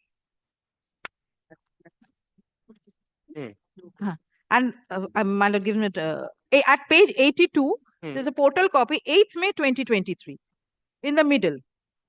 8th May 2023, it was uploaded in the portal. What has been uploaded next page? You get a specific written. My lord will kindly come to the stay application once. My lord will kindly see page 7. From page 7. Actually, the paragraph starts from the earlier page, page 6. May I place this? This is not the case that was made out in the writ petition. Your petitioner states that 1st May 23, your petitioner received the impugned order under section 148 AD of the said Act. along with the alleged sanction under section 151 of the said act, which was passed ex parte without giving your petitioner an opportunity of being heard. In the impugned order dated 1st May 23, respondent number 2 recorded that inquiry under section 148AA was deemed to be not necessary, and that in absence of any concrete evidence, the creditworthiness of the entities and genuineness of the transaction, the amount of rupees 1,52,000 had escaped assessment. Further, in the impugned order, reference was made in respect of an alleged letter dated 22nd April 2023, which was never received by your petitioner prior to passing of the impugned assessment order. The same was communicated on 8 May 23. Therefore, with such findings and observations, respondent number 2 decided that it would be a fit case to issue notice under 148.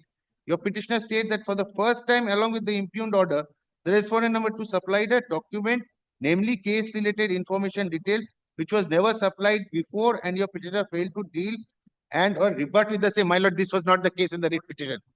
My lord, the next, my lord, kindly see page 9. Page 9, paragraph 5. Yes. My lord has page 9, paragraph 5. Paragraph 3 as well as paragraph 5. For this point, paragraph 5, my lord, kindly see paragraph 5. Your petitioner submits that the learned single judge ought to have considered that the documents requested for by your petitioner in its letter dated 17th April were never disclosed to your petitioner, and your petitioner did not have any opportunity to deal with or rebut the same, which is in gross violation of the principles of natural justice and procedural requirement under section 148 of the Act. My lord, this point has not been taken in the writ petition. My lord, writ petition was filed in August. My lord, will kindly see the writ petition. Order 41, Rule 27 also they have an. They have not sought any leave from this court to add these. My lord, sees the writ petition. This is not the case. The writ petition starts from page 29 onwards.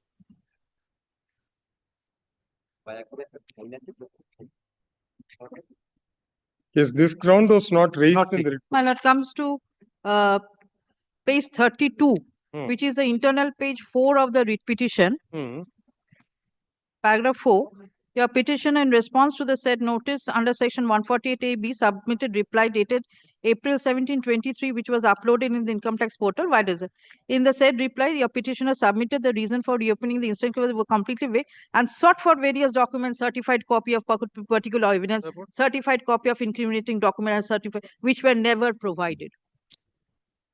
So the specific date was not pleaded, but the fact that documents were not supplied was pleaded. But probably they got this information. This is from your portal, you controverted. No, on the first day when they have filed the writ petition, this information was there with them. All right, now it is before the court. It's touching upon the jurisdiction. In the stay application, they are saying they have got it on 1st May.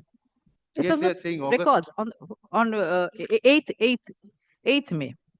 It is in the portal. It is not something which is my document. All right, you get a written instruction next week. The writ petitioner is aggrieved by the order passed by the learned single bench dismissing the writ petition, which was filed challenging the order passed under section 148 capital A within bracket D of Income Tax Act 1961.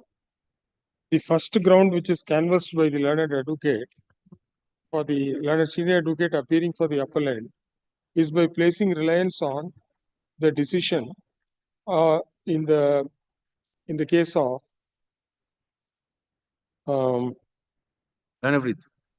Hexaware is Bombay judgment. Hexaware is Bombay. Hexaware is Bombay judgment.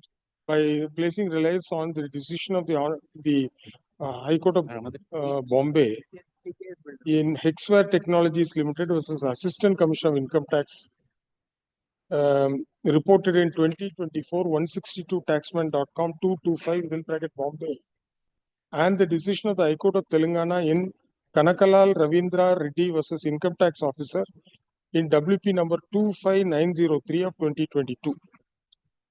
The effect of these two decisions was considered by this court in MAT number 1350 of 2024, And the court took into consideration the latest decision of the High Court at Delhi in TKS Builders Private Limited versus Income Tax Officer 2024-164 taxman.com 759 within bracket Delhi.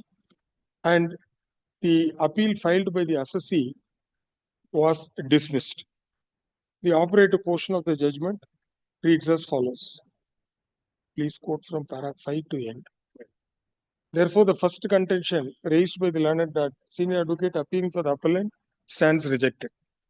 This leaves us with the other contentions which touches upon the which relates to whether there has been violation of principles of natural justice and whether there was application of mind by the Commission of Income Tax while granting the approval under section 159 of the Act, wherein reference has been made to section 149 within bracket 1 within bracket small b of the Act, which, according to the learned senior advocate for the appellant, is not applicable to the facts of the case. Further, it is submitted that in response to the notice issued under section 148 capital A within bracket B of the Act, the appellant assessee submitted an interim reply and sought for various documents. The fact that the appellant sought for documents is not denied by the authority, as the said same has been noted in the order passed under section 148 capital A within bracket D dated 1/5/2023. However, the copy has not been furnished. Copy was never served on the assessee before the order was passed under 148 capital A within bracket D. It is submitted that though in the said order, which was impugned to the writ petition, it has been stated that a letter was issued to the assessee on 22/4/2023 by enclosing attachment and requesting to furnish the assessee's reply by 27/4/2023. The said document was sent to the assessee's email ID only on 8th May 2023. In this regard, the relevant screenshot of the department's portal has also been referred to. The learned advocate, senior advocate appearing for the department submitted. Kindly, one sees one document, it shows clearly that they. Wait. I think we are not doing anything. Learned senior advocate appearing for the department submitted that the ground which is now canvassed before this court was not canvassed in the writ petition. It may be true that the ground that it is not true. It is incorrect to state that such a ground was not canvassed, but it may be right to state that it was not canvassed in the present form. Since in the writ petition, the assessee has specifically stated that the documents sought for by the assessee were not provided. Therefore, on these two grounds alone, we are inclined to entertain this appeal, and a direction is issued to the respondent assessing authority to give specific written instructions in this regard, namely as to whether the documents given to the assessee as attachments was sent for the first time only on 8th May 2023, and with regard to the applicability of section 149 within bracket 1 within bracket B, which was relied on by the Commission of Income Tax while granting approval under section 151 of the Act. Let such affidavit be filed on the next hearing date. Till the matter is heard and disposed of, further proceedings pursuant to the notice issued under section 142 within bracket 1 dated 23/8/2024 shall remain stayed. List the matter on 4th April. 4th. The third point is very clear, which I can show on the next day. I'll show it. We are within that. With regard to second point, I will take the specific instruction. I'm grateful. Let him cover that in the affidavit. Fine. So we'll stop.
Yes, please.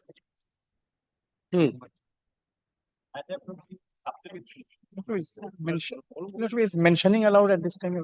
No, next sitting you mentioned. You have dismissed the petition. Dismissed it. Your lordship was pleased to এক নম্বর একটা just line supplementary লিস্টে এক নম্বর আপনারটা আপনার মনে হয় মেনটা এটা না এটা না এটা না এটা নতুন চাপ Which will be the appropriate forum? My lord, the appropriate forum in my humble submission would be the single bench, my lord, in that case. Well, I'm submitting to lordship, my lord, that I am the private respondent. I am opposing it, man. your lordship Because, my made this, lord, made your it cannot lordship, be my lord, the point clear non-suited. That is the only that, my lord, the public interest litigation is not maintainable. The facts also recorded by your lordship, 1986, the appointment was given. By that time, possibly the gentleman has already retired. Now the question is, my lord, if he it has is, not. no, if it is not a public interest litigation maintainable, whatever the forum is available, he would be at liberty. Therefore, your lordship has not said anything. Your lordship said public interest litigation is not maintainable. Therefore, he cannot ask from this bench that the liberty may be given, my lord, to me We can't grant to liberty. take that that the court has granted me liberty to approach that. Because anywhere he go, he has to move it in accordance with law. Yes, my lord. Only one thing, my lord. Paragraph. In a disposed of writ, public interest writ petition. No, in a public interest writ petition which was dismissed by order dated 4/7/2024. The petitioner has now filed this application to seeking liberty to the petitioners to approach the appropriate forum. Such, as rightly pointed out by the learned counsel appearing for KMC, no such liberty can be granted in a public interest writ petition. However, it is needless to observe that if any legal remedies are available to a person, there can be no bar for initiating, for availing such legal remedies. With the said observation, application. Yeah, in other words, it will be always open to the petitioners to work out his remedies in accordance with law. My lord, only one thing, my lord, your lordship has dismissed is because I, being a corporation officer, demolished her house. That is why all these things are being done, my lord. You will get one more wakalat number. Yes. I was telling that to him. Next. Daily list, serial number 1. ফর্মটা পড়ে না কেন Review. Lord, just to remind your lordship, my lord, the matter relates to a tender where, my lord, our tender was cancelled. We are debarred for 3 years and a security deposit was forfeited. My lord, we challenged that, lost in the first court. Before your lordship, my lord, if your lordship kindly come to page 57, my only stand was that if lordship kindly come to page 57 at the bottom, in the said writ petition, the appellant had challenged the order passed by respondents 3 and 4, cancelling the tender awarded in favor of the appellant as well as ordering forfeiture of security deposit and debarring the appellant from participating in a tender for a period of 3 years. Learned senior advocates appearing for the appellant submitted that the appellant is not contesting the appeal and the order passed by the respondents 3 and 4, cancelling the tender and ordering forfeiture of the security deposit and debarment in participating in a tender to be floated by them may be affirmed. But the only protection the appellant seeks is that the order passed by the respondents 3 and 4 should not affect the interest of the appellant in any other tender that may participate, which may be invited by other third-party entities. Now, we will kindly come down to the last 5 lines of this page. However, the order of cancellation of the tender awarded, forfeiture of security deposit and debarment having been passed by the respondents 3 and 4 is relatable only to the subject tender. Yes, we remember. Called for by the We respondents. said it is only for them. Yes, only for them, but then and kindly turned over, and in which the appellant had participated. Thus, it goes without saying that the order of cancellation of the tender awarded, forfeiture, etc., will be binding only between the parties. But a few lines downwards, so far as the order passed by the respondents 3 and 4 cancelling the tender and forfeiture, etc., it is for other third parties to take note of the same as and when the appellant participates in those tenders which may be invited by those third-party entities. And this appeal, we cannot make any blanket observation in favor of the appellant that the appellant will not be prevented from participating in a tender invited by a third party. That we have made it clear. Then there are 3-4 lines, and it is well open to the appellant to participate in the tender that may be invited by third-party entities, and it is for the third parties to take a decision in the matter. All I submit is this, appeal is disposed of. All I submit is this, my debarment was for 3 years. Now, tenders are coming, being floated time to time, but there is a clause everywhere. Have you ever been debarred? Now, I was debarred. I cannot participate. In that, you can indicate, enclose the copy of the court order. Even the tender forms are not being given to us. I only pray for this, my lord. If your lordship kindly make an observation that to this effect, my lord, I have just noted this, I just read out to your lordship. This clarification that with the lapse of 3 years, debarment stigma will stay wiped out for all purposes. Otherwise, my lord, the stigma will go. A 3-year penalty will, No, that turn Mr. into a life sentence. Munshi will, whether he will agree on that. Lordship, definitely I am not agreeing to this. Because wiped off means Okay, they have been given a debarment stands. Yes. The period of debarment lapse. Exactly. But what happens is a person who is declared to be failed in an examination appears the second time and clears the examination. But the first failure is a failure. First failure is a failure. But then, my lord, I have got some tender forms here. Everywhere it says, my lord, have you ever been debarred? The answer is yes, no form is issued. Lordship, Therefore, the 3-year penalty will in fact, my lord, become a But life. then, see, those parties are not before us. No, but then my debarment, if your lordship kindly say that this debarment will not affect, the debarment, my lord, ends after 3 years. Ends after 3 years. That goes without saying. The order passed by the Then my lord, we can say that the debarment, regarding debarment, the stigma possibly will go. The stigma will not last beyond 3 years. Only that clarification. Otherwise, my lord, we will never, in our entire life of the company, we will never get any. One thing, so far as the respondent is concerned, even after the period of debarment, still they can say that we will not consider. Maybe, yes, maybe. They are, But yes, they may be. They may say, definitely they may say so. But all I contend is that the 3-year debarment. On what date it got extinguished or lapsed? 3 years? Not yet, Lordship. Not yet lapsed. No. A few months left. 17th November 2025. 17th November 17th November this year. Lord, kindly do something, Lord, so that we can survive. Application has been filed seeking for appropriate orders in a disposed of appeal, being MAT 1620 of 2023, by the order dated 14/12/2023. By the said in the said order, the court recorded the submissions of the appellant that they are accepting the order of cancellation of the sender, forfeiture of security deposit, and debarment. And the only prayer sought for was that this should not affect them from participating in tenders that may be invited by third parties. In this regard, the following observation was made by the court. Page 59, I'm marking with pencil. It starts with the sentence, however.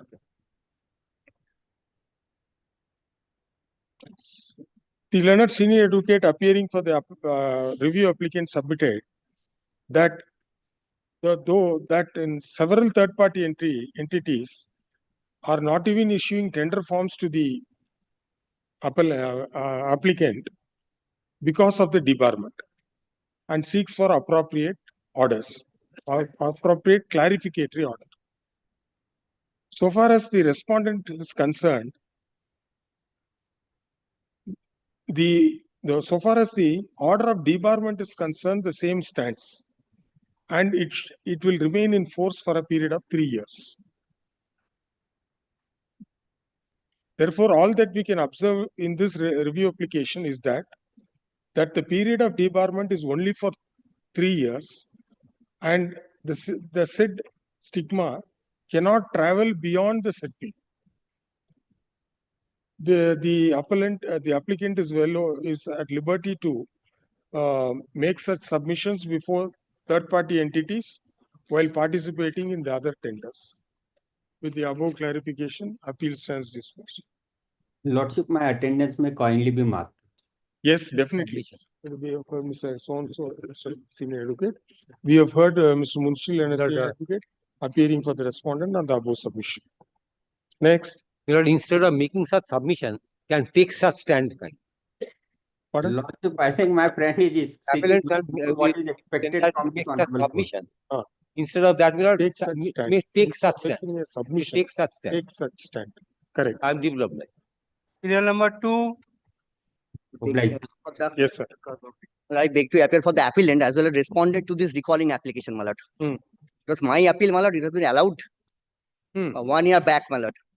Subsequently, my lord, they have come with an recalling application. Now, my lord, the proceeding before the tribunal, my lord, travel, my lord, the third party interested has been created, my lord. Property has been registered in the name of the third person, my lord. Now, my lord, what left? I don't know why they have come after a year, my lord, for recalling of this order. They did not appear in this appeal. My lord, the difficulties is, my lord, they have well aware of the petition, my lord. They have filed 2 surface application before the tribunal, my lord. Both 2 are pending. Whether notice was served? Yes, on notice them? was served. They have taken this point. The earlier advocate was not appeared, my lord. My lord, may I intimated the client. My lord, that is their ground. My lord, in the imputed order, my lord, there is no recording of the affidavit of service, my lord. It is there. If it is, My lord, we were not there, my lord. It was passed totally expertly, my lord. It is a changed brief. No? Yes, my lord. The advocate on record at that time. And moreover, my lord, not our, my lord. application has been affirmed in the month of August 2024. Now, my lord, we are standing in the March 2025. The property condition of the property is same as it is. No, as we it have was on. over. I have the documents. Yes, my lord. I have annexed the photograph, my lord. Oh, no. But I have to annex the photograph, my lord, with the CAN 3, my lord. Pardon? You challenge the? Annex the photograph, my lord. Photograph. My lord, page number 20, my lord. I'm disputing, my lord. It has been registered in the name of the third party, my lord, long back, my lord. I have the registration deed. There is a delay of 71 days in filing Yes, the my review lord. application. That is the reason we were not in. Though there is the explanation is not fully satisfactory, since the delay is only 71 days, we exercise discretion and condone the delay. This review application is at the instance of the writ petitioner, who was also a respondent, who was implemented as respondent in MAT 48 of 2024. Admittedly, notice was served on the respondent writ petitioner, and thereafter the appeal was heard. But it appears that the advocate who was engaged by the review applicant did not appear before the court. The court considered all the facts and circumstances and has allowed the appeal filed by the bank. The learned advocate appearing for the bank submitted that the property has been sold and deed of conveyance has also been, sales certificate has been issued and deed of Property has been registered in the name of the and the property has been registered in the name of the successful bidder. The learned advocate for the applicant would submit that the property is in same condition, and in this regard, certain photographs were referred to. Firstly, change of counsel cannot be a ground for seeking for review. Apart from that, the order, the judgment had attained finality, and further proceedings have also taken place in as much as the property has been sold and registered. Therefore, we find no grounds to entertain this. Sorry, sir. I'm getting Next. Serial number 3. I'm preparing for the petitioner. Malora. Senior citizen is the mother who is before her lordship, but she is not being maintained by the private respondent's son. application was made to the district magistrate for consideration of maintenance. And also, very recent judgment of Supreme Court. yes, my lord, I have come. Supreme Court and thereafter, my lord, division bench judgment of Honorable Madras High Court. I'm handing up before lordship. No, Here it is not a case of gift, but it is a case of transfer of the property otherwise. But it's not a ground for review, sir. Probably with this you file an appeal to the Supreme Court. Yes, no, I'm telling you, lordship. I'm telling you, lordship. What is the error which has? My lord, I'm telling you, lordship. In the writ petition, we have made a my lord alternative prayer for direction for transfer of the property, which was transferred in the name of the son. My husband was my lord carrying on stamp vending business in the sub-registry office at Srirampur. Sir, this. My lord, if you lordship No, kindly no, turn to sorry, page 24 of the writ petition. Kindly turn to page. No, the appeal was dismissed on 24th of April 2024. Yes. And you are referring to some judgment rendered in January 2025 by the Supreme Court. Is it a ground for review? Well, your lordship, we can only sympathize with your client. What only is? thing, my lord, if you lordship kindly turn to page 24, my lord, of my appeal application. Appeal application. It is, my lord, prayer of the writ petition. May I place it before your lordship? Or alternatively, to pass an order directing the respondent authorities to transfer or issue a fresh stamp vending business in favor of the petitioner for carrying out the business in the Sherista belonging to her husband in order to lead her life with financial security. That part of the prayer was not considered, my lord. This review application has been filed. Because it was, my lord, carried on. Judgment and order. My lord, may I make one from 2024. The review only direction about that appearing for the review applicant seeks to place reliance on certain decisions which were rendered much after the impugned order and seeks for review. The said ground cannot be a ground for cannot be taken as a ground for reviewing an order, and in the absence of any error which is apparent on the face of the order, the question of entertaining the review application would not arise. Sorry, sir. My lord, one on indulgence. Kindly direction, my lord, upon the defendant, my lord, district magistrate, to consider my prayer for transferring the business. It is a separate cause of action. You please advise your client. No, my lord, I have made a prayer in the writ petition. All right. Kindly, these will suffice, my lord. No. My lord, not in a review, sir. No, my lord, that part was not taken into consideration. That is the error, my lord. Kindly, this part, my lord, only that prayer only. Kindly. Sorry, sir. My lord, that is a substantial prayer, my lord. In the sorry, please. Number 5. Housing infrastructure. Respond number? Respond number 2 and 3. Petitioner. What is this? Item number 3. Review. Yes, I am appearing on behalf of the petitioner number 1, my lord. Petitioner, a single petitioner. What is the review application? My lord, basic facts of the case, my lord. It is there is a delay of 95 days, my lord. And I pray for condonation because, my lord, the petitioner is at that time in election duty. He is busy in election duty, and moreover, he has filed an. What is the error in the order? You please. Yes, we heard the matter on several occasions. I don't know whether you had appeared. Yes. May I just indicate, subject to your lordship's kind consideration? Just a second, I will indicate their case also. My lord, the allegation in the PIL was that the open space over which a path used to run, that path is being used or being taken out, and the entire space would be converted into a park, for which a road bordering the park would be constructed. My lord, we showed certain maps. Now, in the review petition, they have annexed one map which they obtained in RTI from the respondent number 2 and 3, which shows that the original map did not provide for construction of a road on one side of the park. So that is, according to them, that is a misinformation given to this honorable court, for which a review would like. Yes. This is the case. Now, my lord, what we have done, kindly take. This map at page 34. Yes, my lord. Well, kindly take what we have done. Hello, coach. Look at what we have done, my lord. A beautiful space has been created. The otherwise, my lord, the path would have run from this side to that side. Which side to which side? This side to that side. Their only grievance is that why have we constructed, your lordship will find these buildings. These buildings fall within the jurisdiction of Bidhannagar Municipal Corporation.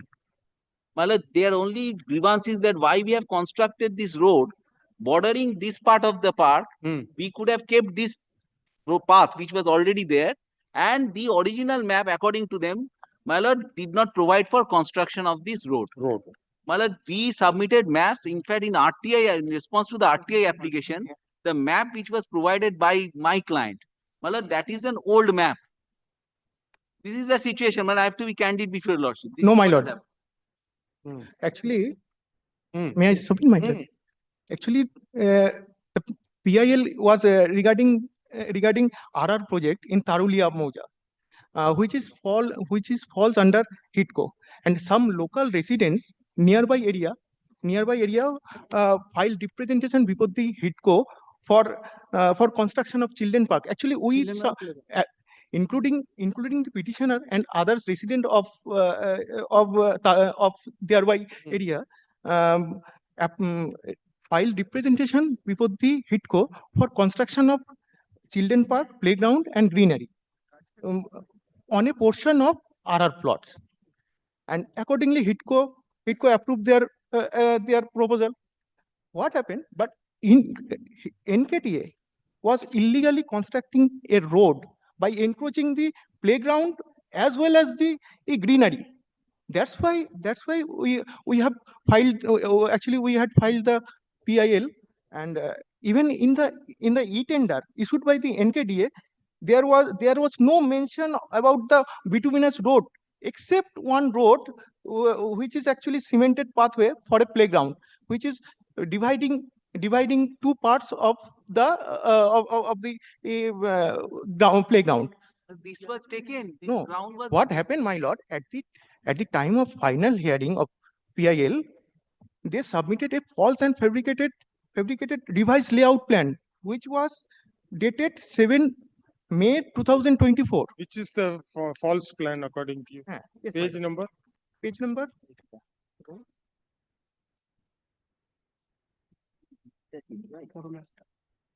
R1 in my CA Can 1. I have annexed the plan. Page number.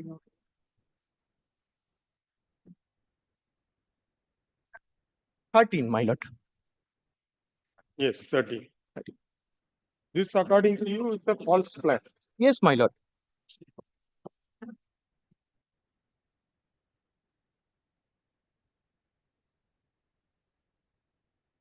Now it has been signed by the senior general manager planning. Yes, my lord. On the left side, they have said it is previous plan. Therefore, they have proposed wide concrete road, proposed 3 meter wide concrete road with 3.65 meter concrete road. On 3 sides, they have. My lord, on the left hand, there is a previous layout. There is a RR plot that is 226 to 231 at the left side, my lord. Left hand corner side. Therefore, they retain as their revised layout. In the middle, they have written that revised layout, and there they created a proposed playground. And the western side, they have written that 3 meter wide road. 3 meter wide road thereof. And it was signed on 7/5/2024 and drafted on 3/1/2024. 3/1/24. What happened, my lord? On the basis of this false plan, your lordship has passed the judgment, wherein in the page number in paragraph 6 of the judgment, paragraph. Read. My lord, as could be seen from the layout plan, there was already a road plan which will run from plot number 215 terminating with plot number 213 and taking a right turn and the boundary on the other side by plot number 132, 213. Now the proposal to sweep the road and such as on basis of this layout plan, the appeal was rejected. According to you, is the correct plan. Yes, my lord. I have page number 33. 33. 33 and 34.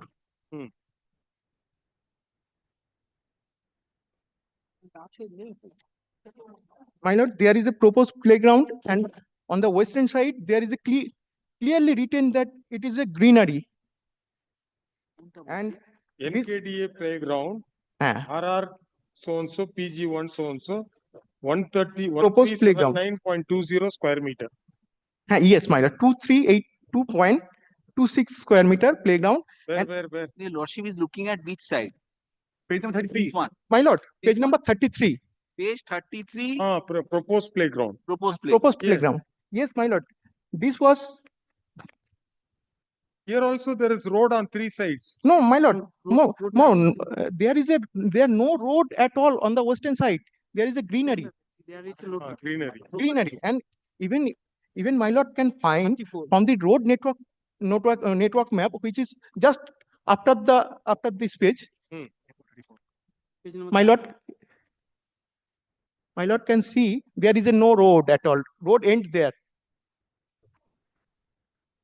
No road at all at the proposed playground.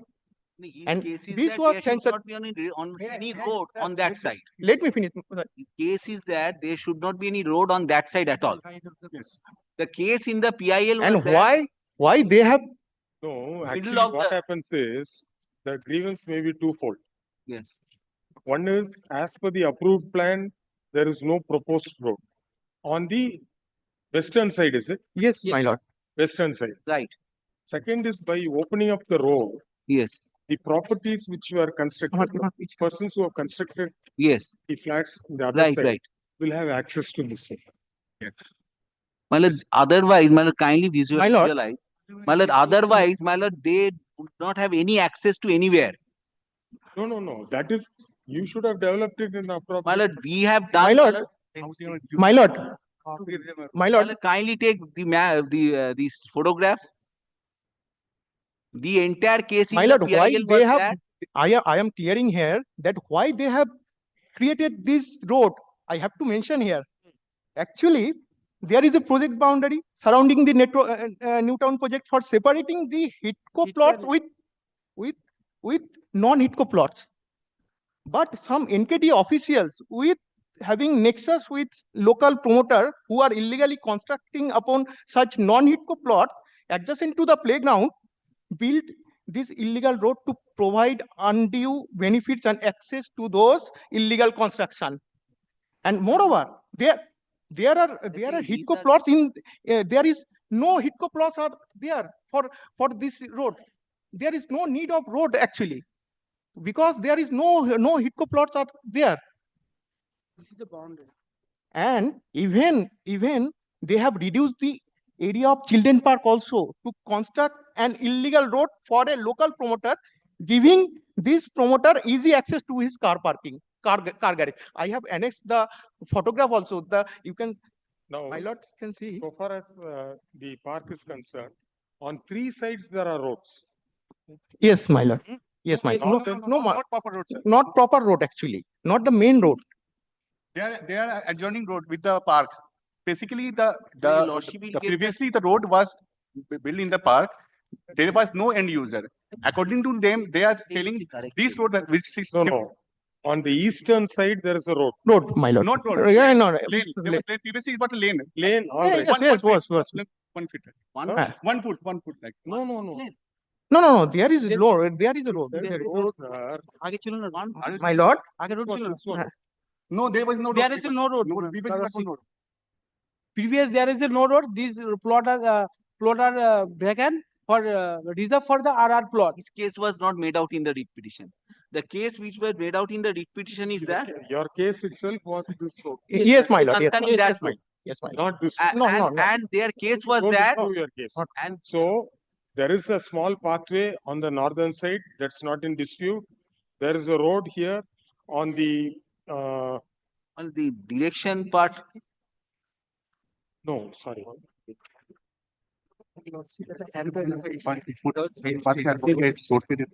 No, on the eastern side, there is a road and there is a small pathway on the northern and southern side, 1 feet or 1.5 feet. On the western side, as per the layout plan, there is No road at all. No road at all. So, according to you, if this road is developed, all these Yes, developments. my lord, correctly. My lord. No, he is making very serious allegation against your officer. only he is making serious allegations against my officer, but what was the writ petition about? But that will first let us clear what is the plan you produced. Malak, the plan which was submitted, which was provided to them in RTI is an old plan, unfortunately. It was dated August, but actually it was old plan. Let him explain that by way of an affidavit. We will do that. Huh? We will do I am that. for NKTA. I'll explain. These are people who have problems with everything. This was a playground with a road right in the middle. They came with that case. We had not shifted it to one side make it a proper playground. No, on 3 sides there was no problem, sir. Yes. On this side no problem, this side no problem, and there is a small Lanes on all 3 sides now. Lanes on. No, they are aggrieved only by this. Yes, they say, my lord, that this is giving some unauthorized construction access. So this is their case. That's not their case, the writ petition. This is not correct. According to them, western side, as per the plan, there is no pathway. Right. Yes. This review An old application has plan been which was filed, there in the making record. certain serious allegations against authorities, alleging that a false plan was produced by the court, leading to the dismissal of the writ petition. In sum and substance, it is a contention to review applicant that on the western side of the park, children's playground, there was no pathway or road in existence as per the plan, as per the approved plan of NTKD.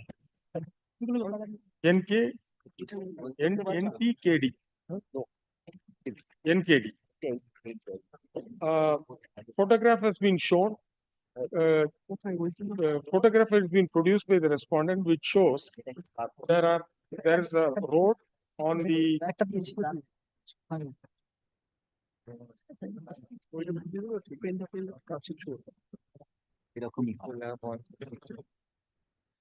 Item number 5. there is a road on the eastern side, which is not the subject matter of the instant application. The applicant is aggrieved by the pathway which is formed on the western side, alleging that it is to give access to the promoters who have put up construction adjoining the pathway.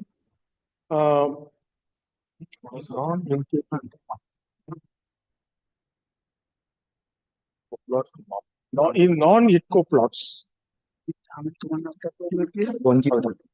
the appropriate authority of all the respondents shall file their affidavit explaining the entire facts and circumstances duly supported by documents. Till this review application is heard and disposed of, the authorities shall close the pathway on the western side and not permit anyone to access the said pathway. That can be, this area alone can be closed. This area can be closed. That pathway.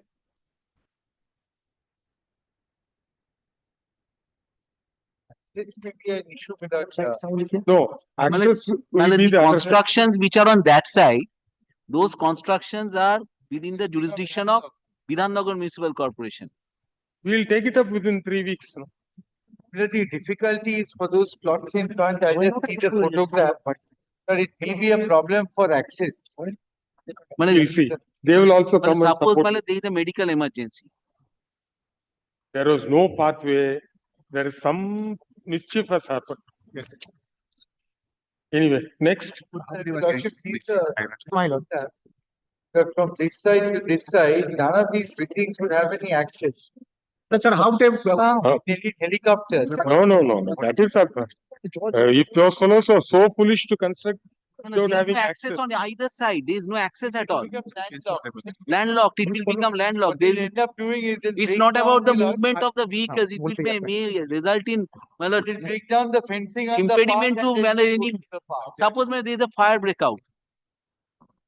But At what least, was my the, lord- sir, what was, the construction is an ongoing construction. No. These are constructed buildings. No, it's ongoing construction. Ongoing. One It is not occupied. What is all This this? one sir? is a constructed building. My You lord, don't there is canvass their case. no HITCO plots. Next.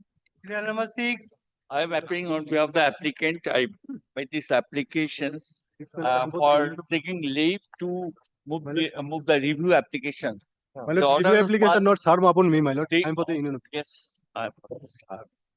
Here is the evidence. And who are the applicants? Review application not served upon me. my lord. Applicant as an effective party, they are not. What made a party. what is your right to occupy railway property? Not about the state. Actually, this For issue the has union. been in is not Your Lordship's informed. kindly come. Your Lordship's kindly come to paragraph 6, page 6. The similar issue has been pending before the Honorable Supreme Court. Page 26. Whether the railway hawkers have any right to running their business in Chandanagar, page 26. Status quo order has been passed and SLP. Concerning Sialda station. Sure. Chandanagar. What is pending in Supreme Court? Where is the order of Supreme Not Court? one thing, your lordship kindly say for the state. Page Lord. 26, Though the I have state, central government has to state. My lord, he wants your lordship kindly come to the cost till he wants seeking leave. Honorable Only Government leave. application Leave review and application, recalling. otherwise I am not. He wants to get the review of the order or recalling of the order. Yes. Your lordship Without kindly come to granting the cost leave, title. I am not a. Your lordship kindly I'm come not to a the cost party. title. He is seeking leave for recalling I'm not and a party in that recalling proceedings. and review is not the same thing. Behind the back, this order was passed. I'm not the effective party. You please tell what is your right to block people who are going to the railway station. That is the entire allegation, false allegations. The running, I have stated. If you have I'm got, running. I'm resident of that area. I know that. if your client has been granted any permission by the authorities, you file before the single bench and you agitate your rights separately.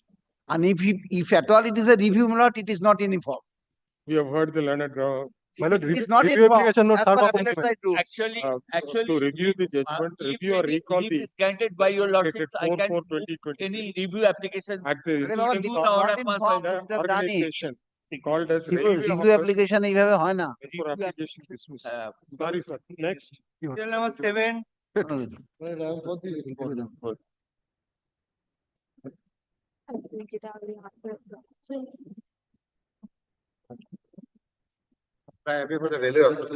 My application was an application seeking leave to file a review because I was not a party. But I'll just indicate what the facts are. Well, this pertains to an underpass, a railway underpass, which is to come about in Bankura. Well, when the plan was sanctioned for the construction of the underpass, it was meant to be a U shape because it was coming under the railway land itself. Some kind of an agitation happened and we've taken out RTI replies. We've not been made over this change in sanction if there is at all any. Now this is happening straight. Look, without making any of the local inhabitants a party, technically they were also not required to.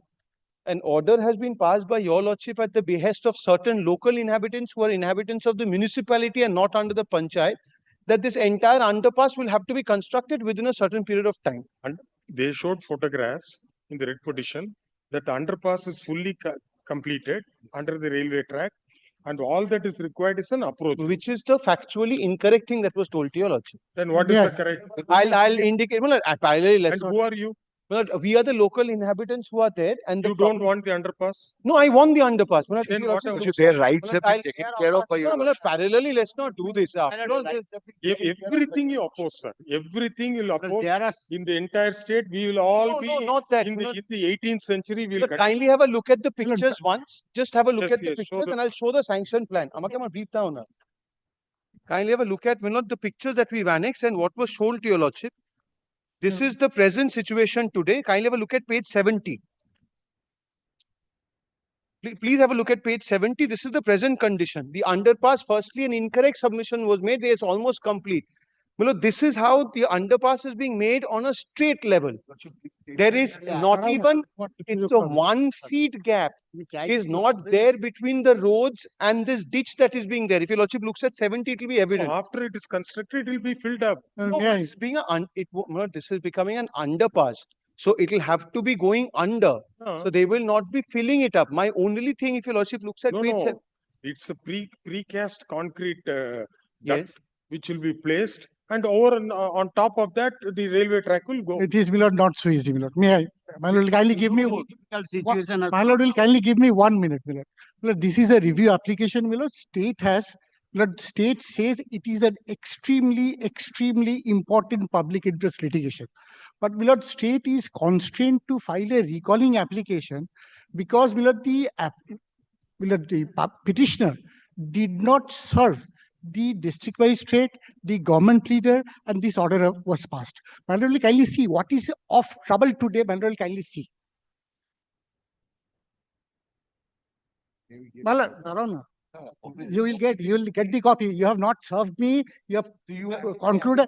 You will get the copy. Please, order was obtained my lord, completely by kindly playing fraud. see the underpass is standing there. My lord, kindly turn the page. My lord, these red lines are the approach roads that has been directed to be constructed. Now, my lord will see both the buildings and on both the side of this approach road.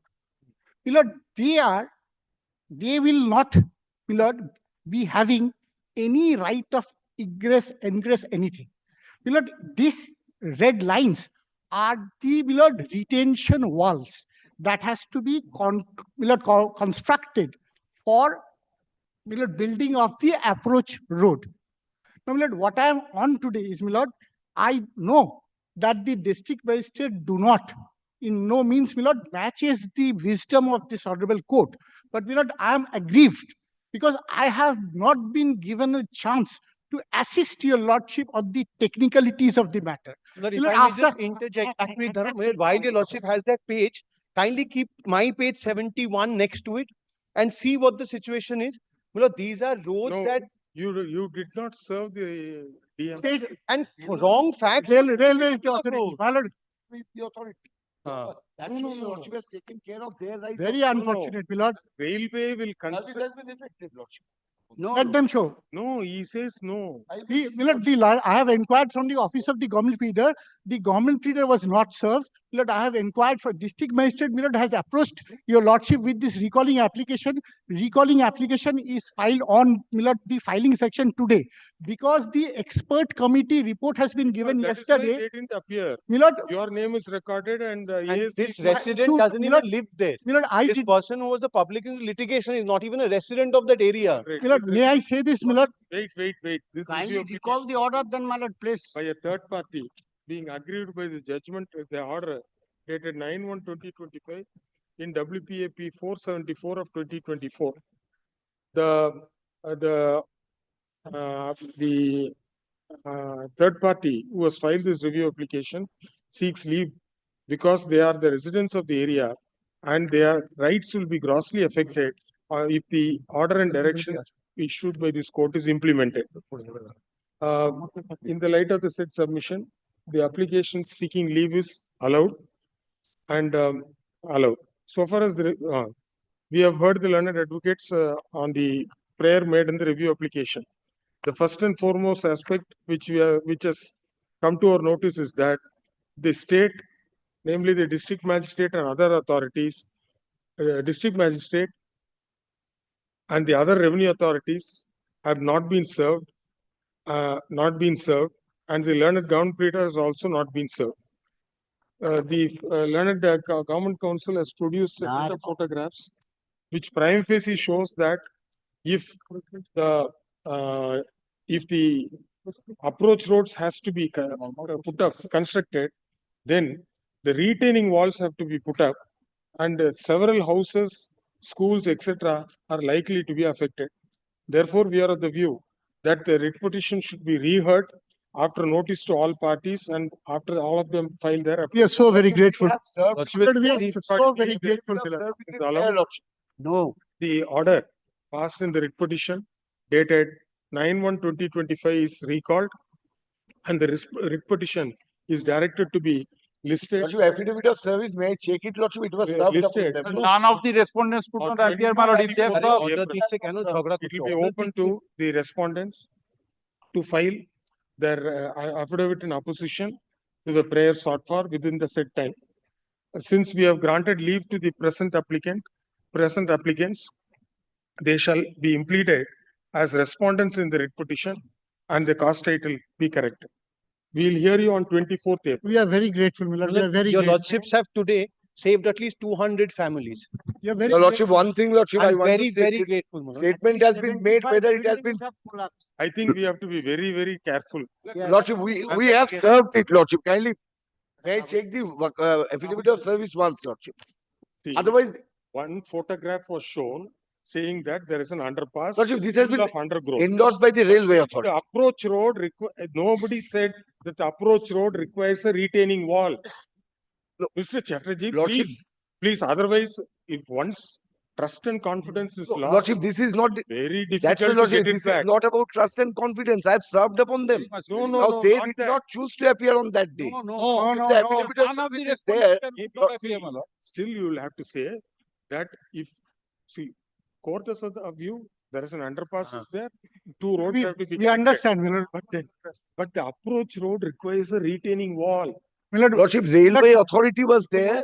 Because of the Learned load. addition. AC was appearing here. Lordship. Lordship. Now, Lordship, regarding Lordship, kindly, this false statement made by them. We'll release the matter. On 24th, we will release the matter. The false statement has been made that I have not served. I have served You upon have them. not disclosed to the court that a retaining wall needs to be constructed to form the road. Lordship, Court this was was, under the impression. I wanted the entire thing to be You see from constructed. tomorrow what happens to all the PILs. No, Lordship, the only no, one thing is that, Lordship, one drop is enough as a litmus learned test. ASG was appearing in this matter, Lordship. Tomorrow, what does ASG know about the retaining wall? He is representing the railway administration. Lordship, I wanted the entire Persons being project to be affected, they completed were within not certain paid party. period of Do time. that. Persons being affected, they were not paid party. In accordance with law, we'll do. Yes, next. Grateful. Serial number 8. What is this? Lordship, this is a review application. Ah. In writ petition 21 WPA 211. Lordship, by order dated 14/1/2025, I respondent number 11 was granted the only chance of review. So this review, kindly your lordship give me 3 weeks time to file the stay application on this. Your lordship, we have been unheard on lot of aspects, your lordship. We have become the owner of the pond that has been asked to restore only in 2022, your lordship. Let stay application be filed within 3 weeks from date. And what are all these contempt applications, sir? Anybody complying, not complying? Huh? Where? All right, call. Item number 9. The review application where I appeared in the writ application, but Let review was them not file served stay. upon the state lordship. I will be serving along with the state. Item 9.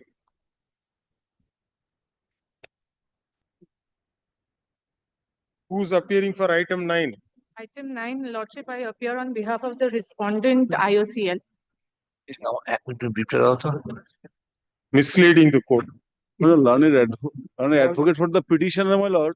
Learned advocate of petitioner visited the doctor's chamber for that reason. But I am for the respondent number 9. We'll stop with this, sir.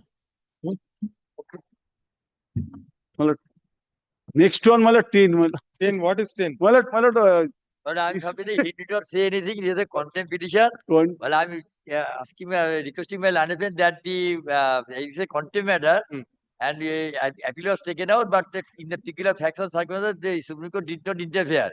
But now, one the order to be complied with, I said, after a month, whenever the lordship sees, I hope to come back with a complaint report to you. my lord, your lordship's passed order November 2021. Directing them to, my lord, disburse pension benefit. They went to Supreme And Court. Supreme Court dismissed it, my lord, for January 2024. My lord, 1 year elapsed, Thing everything. is, my lord, not only his work, his case, there is another case, certain other But cases. everything is ready. My client obtain information. They are saying our file is ready. We are prepared to give you, but court never direct us when to No, pay. that is not the issue. My lord, it is a reply from the my lord authority, my lord. Contempt So, my lord, application can has the been filed alleging disobedience of the order within the dated 2 weeks, so my and so lord. in Otherwise, FFA 1088 of 2019. Mr. Ghosh, learned advocate appearing for the Kolkata Municipal Corporation would fairly submit that as against the judgment, the KMC had filed an appeal to the Honorable Supreme Court, which was dismissed in January 2024, and every effective step will be taken to comply with the directions. In the light of the said stand, the respondents are directed to report compliance of the directions issued by 25th April 2025. If the order has not been complied with by then, serious consequences will follow. Deeply obliged. Which one? Contempt application on an application for appropriate order, my lord. For inclusion. Yes, my lord. You give next sitting, we'll do it.